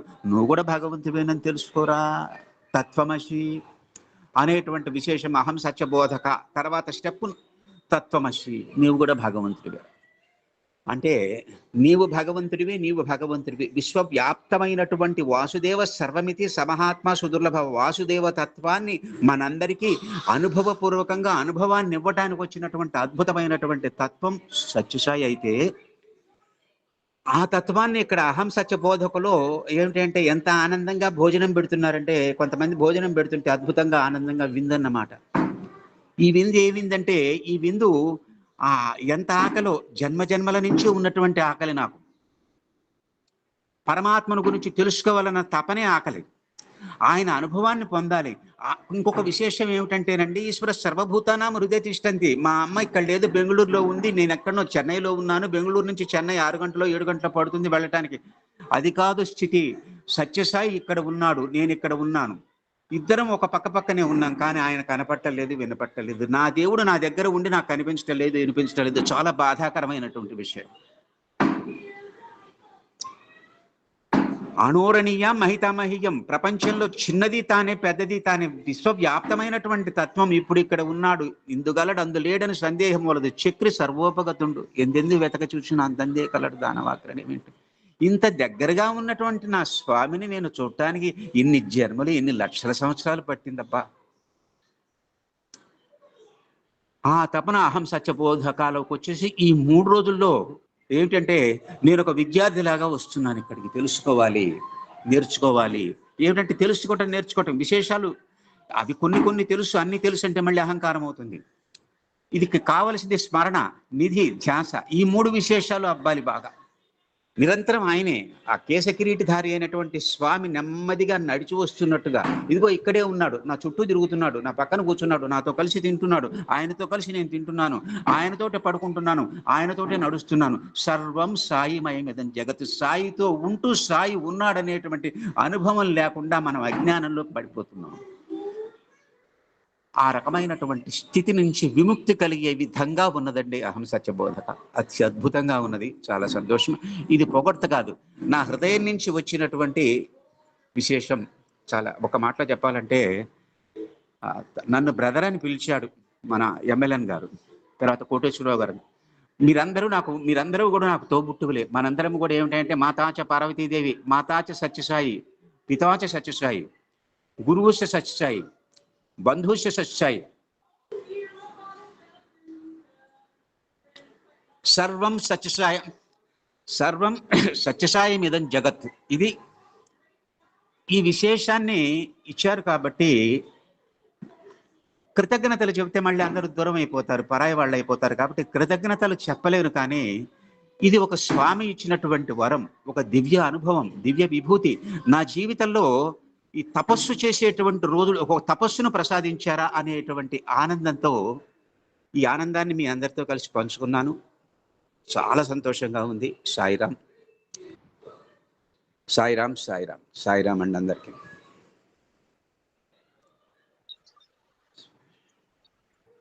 సాయిరాం అండి. ఇవాళ మనము ప్రవచనం చేసుకున్న దాంట్లో ప్రహ్లాదుల్లో ఉండేటువంటి గుణాన్ని, కరిలో ఉండేటువంటి గుణాన్ని, పేదకుచేరులో ఉండే గుణాన్ని, ధ్రువకుమారులో ఉండే గుణాన్ని చూసి అమరవంజుడు వాళ్ళని రక్షించాడు అని చెప్పన్నారు. ప్రహ్లాదుల్లో ఉన్న గుణం ఏమిటంటే నిత్యము ఆనంద గుణం, ప్రకృష్టమైన ఆహ్లాదం గలవాడు ప్రహ్లాదుడు, నిత్యానంద స్వరూపుడు. ఆ నిత్యానందం ఆయనకి ఎలా వచ్చింది అంటే ఆయన చెప్పాడు, ఇందుగాడు అందులో ఏదైనా సందేహం, సర్వే సర్వత్రా స్వామిని హరిని దర్శించాడు కనుక. అలాగే ఏనుగులో ఉన్నది ఆర్తి, ఆ ఆర్తి ఉండబట్టి ఆర్తత్రాణ పరాయుడు ఆయన రక్షించాడు. అలాగే పేద కుచోళ్ళలో ఉన్నటువంటిది డెడికేషన్, సమర్పణ. ఆయన అంకిత భావంతో ఉండేవాడు, ఆయన కృష్ణుడు తప్ప ఇంకోడు లేడని. అట్లాగే ధ్రువ కుమారులో ఉండేటువంటిది ధైర్యము. ఆ ధైర్యంతో ముందు ప్రాకృతమైనటువంటి తండ్రి యొక్క తొడ మీద కూర్చోవాలి అనే భావనతోటి తపస్సు మొదలు పెడితే చివరికి అప్రాకృతమైనటువంటి ఆ పరమేశ్వరుడిలోకి ఐక్యమైపోయాడు.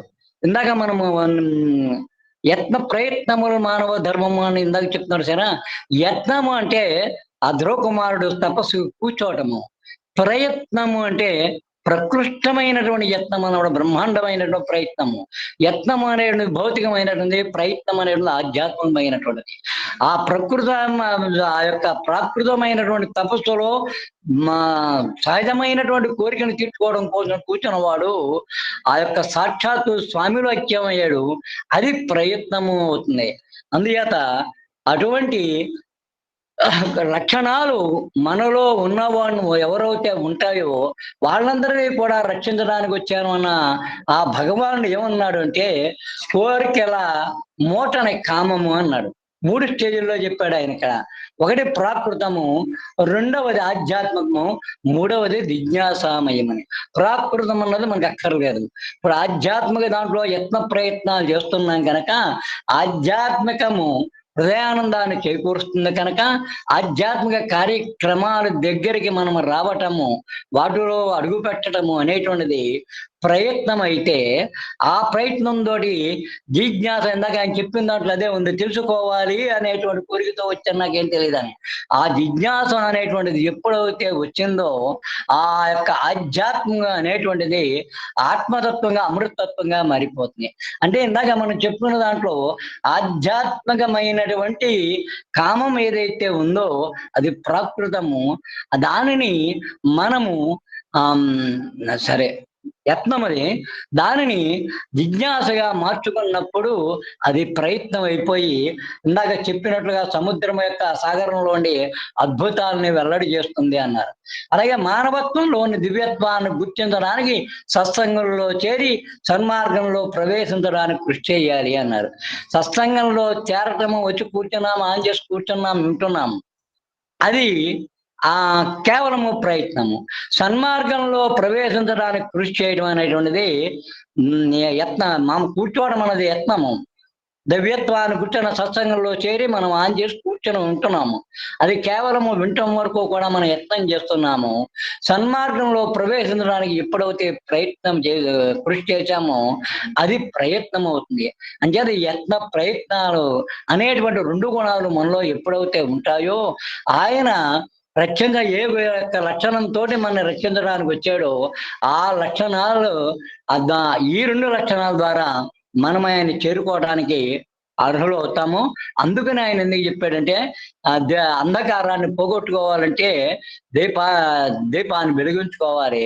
మనలో ఉండే అజ్ఞానం అనేటువంటి ఆ యొక్క అంధకారాన్ని పోగొట్టుకుని విజ్ఞానం అనేటువంటి ప్రకాశాన్ని అనుభవించటానికే మనము ఈ అహం సత్యబోధక అనేటువంటి దాంట్లోకి ప్రవేశించాము అనేటువంటి దాన్ని దృష్టిలో పెట్టుకుని ఇందాక 2-3 సార్లు 4 సార్లు మన ఎమ్మెల్యే గారు టెస్ట్ చేశారు కనుక ఇది చెబితే బాగుంటుందని అనిపించింది.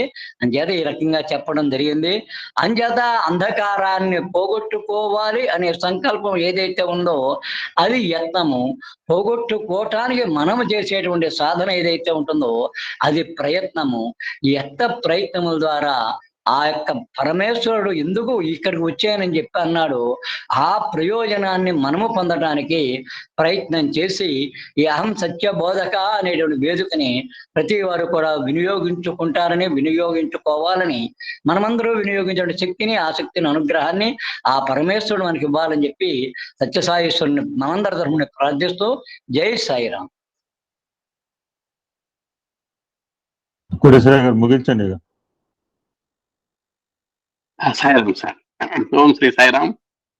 భగవాన్ దివ్య స్థితి కిరణాలకు హృదయపూర్వక అభివాదాలు చేసుకుంటూ ఈరోజు చాలా విశేషమైనటువంటి దానిగా కనబడుతోంది. ఈరోజు ఎంతో అమూల్యమైనటువంటి అనర్ఘరత్నాలు ఆధ్యాత్మికంగా మనకు వెలిది తీయటానికి మనం ప్రయత్నం చేసుకున్నాం. మొట్టమొదటి పాడిన వారందరికీ హృదయపూర్వక ధన్యవాదాలు. అహం సత్యబోధక ద్వితీయ గ్రంథ పఠన సందర్భంగా ప్రారంభ వాక్యాలు పలికినటువంటి మన గురువు గారికి హృదయపూర్వకమైన ధన్యవాదాలు. అవతారము, పరివర్తన, ఆనందము, సత్యము ఇట్లాంటి విషయాల మీద ఎంతో కూలంకషంగా మాట్లాడినటువంటి వారికి మానవ జీవిత పరమావధి ఇవన్నీ కూడా చక్కగా చెప్పారు గురువు గారు. వారికి కూడా ధన్యవాదాలు. తర్వాత వారే కొంతవరకు ఈ సత్సంగాన్ని కూడా కొనసాగించినందుకు వారికి కూడా ధన్యవాదాలు. తర్వాత మన సిహెచ్ఎల్ పద్మావతి త్రికరణ శుద్ధి, సజ్జనుల లక్షణం, ఇవన్నీ విషయాల్లో ఎన్నో విశేషాలు చక్కగా చెప్పారు. ముక్తికి మార్గాలు చెప్పారు. తాత్విక ప్రేమ ఎలా ఉండాలి చెప్పారు. ధర్మం చెప్పారు. కామము, మానవ ధర్మం ఎలా ఉందో విశేషాలు కూడా చాలా హృదయంగా చెప్పారు. వాళ్ళ అహంకార నిర్మూలన కూడా 2 విషయం కూడా ఎన్నో వచ్చినాయి. దైవత్వం కలిసి ఎలా వెళ్ళాలి, సూర్యోపాసన వల్ల వనగొడేటువంటి ఉపయోగాలు ఇవన్నీ కూడా చాలా చక్కగా చెప్పారు. వారికి కూడా మరి హృదయపూర్వకమైనటువంటి ధన్యవాదాలు తెలియజేస్తున్నానండి. తర్వాత మనం మళ్ళా ఎమ్మెల్యే గారు మళ్ళా ఎన్నో విశేషాలు చెప్పి 9 గురించి ఎంతో చక్కగా విశేషాలు కూడా చెప్పారు. ఎంత తన బలం తనకు తెలియకుండా అది పాపం మోహంలో పడిపోవటం అనేటువంటి చాలా చెప్పారు. ఆధ్యాత్మికం ఉంటే మళ్ళా చెప్పారు. మరి ఎన్నో విశేషాలు వాళ్ళ భగవద్గీతలో కూడా వచ్చినాయి. పరిష్య వచనంతవ నిమిత్త మాత్రం భవసవ్య సాచనం అనేటువంటి విశేషాలు కూడా ఎన్నో వచ్చినాయి. భగవద్ అన్వేషణ సాధనంగా మనం వెళ్ళాలి అనేటువంటి చెప్పారు. వారికి కూడా హృదయపూర్వకమైన ధన్యవాదాలు. తర్వాత ఆర్విఎస్ ప్రసాదరావు గారు మరి అంతా చెప్తూ ఎంతో విశేషమైనటువంటి విశేషాలు చెబుతూ చివరిలో ఒక మాట అన్నారు. సర్వం సత్య సాయి ఇదం జగత్ అనేటువంటిది ఒక సూత్రీకరణ తీసుకురావడానికి ఎన్నో హావభావాల్ని, ఎంతో భావ పరంపరలను తీసుకొచ్చి వారు హృదయంగా చెప్పారు. వారికి కూడా ధన్యవాదాలు. అలాగే మన జిఎస్ఆర్ గురువు గారు మరి ఆ ప్రహ్లాదుల్లో ఉన్నటువంటి వాళ్ళందరిలో ఉన్నటువంటి ఆ ఆహ్లాదన, ఆ ఏనుగులో ఉన్న ఆర్తి, కుర్చీలో ఉన్న సమర్పణ భావన, అంకిత భావము, ధ్రువుల్లో ఉన్న ధైర్యం, ఇవన్నీ కూడా మరి చెప్పి ఆ భగవద్ దర్శనానికి, భగవత్ ప్రాప్తికి, భగవత్ సాక్షాత్కారానికి ఏ విధంగా మనం ప్రయాణం చేయాలనో ఆ గమ్యాన్ని సూచించారు. యత్న ప్రయత్నాల గురించి ఎన్నో విశేషాలు చెప్పారు. చివరిగా అంధకార నిర్మూలన యత్నము మరి భగవత్ దర్శన, భగవత్ సాక్షాత్కార సాధనే ప్రయత్నంగా వారు చెప్పారు. ఇంత మనోహరమైనటువంటి భావాలు చెప్పినటువంటి వీరందరికీ మరొకసారి మనందరి తరఫున హృదయపూర్వక ధన్యవాదాలు తెలియజేసుకుంటూ, వచ్చినటువంటి ఆ ప్రసాదరావు గారికి, జి శ్రీరామచంద్రమూర్తి గారికి కూడా మన తరఫున, మన అధినేత తరఫున హృదయపూర్వకమైనటువంటి ధన్యవాదాలు తెలియజేసుకుంటూ మనం నెక్స్ట్ కార్యక్రమంలోకి వెళ్దాం. ఓం శ్రీ సాయిరామ్.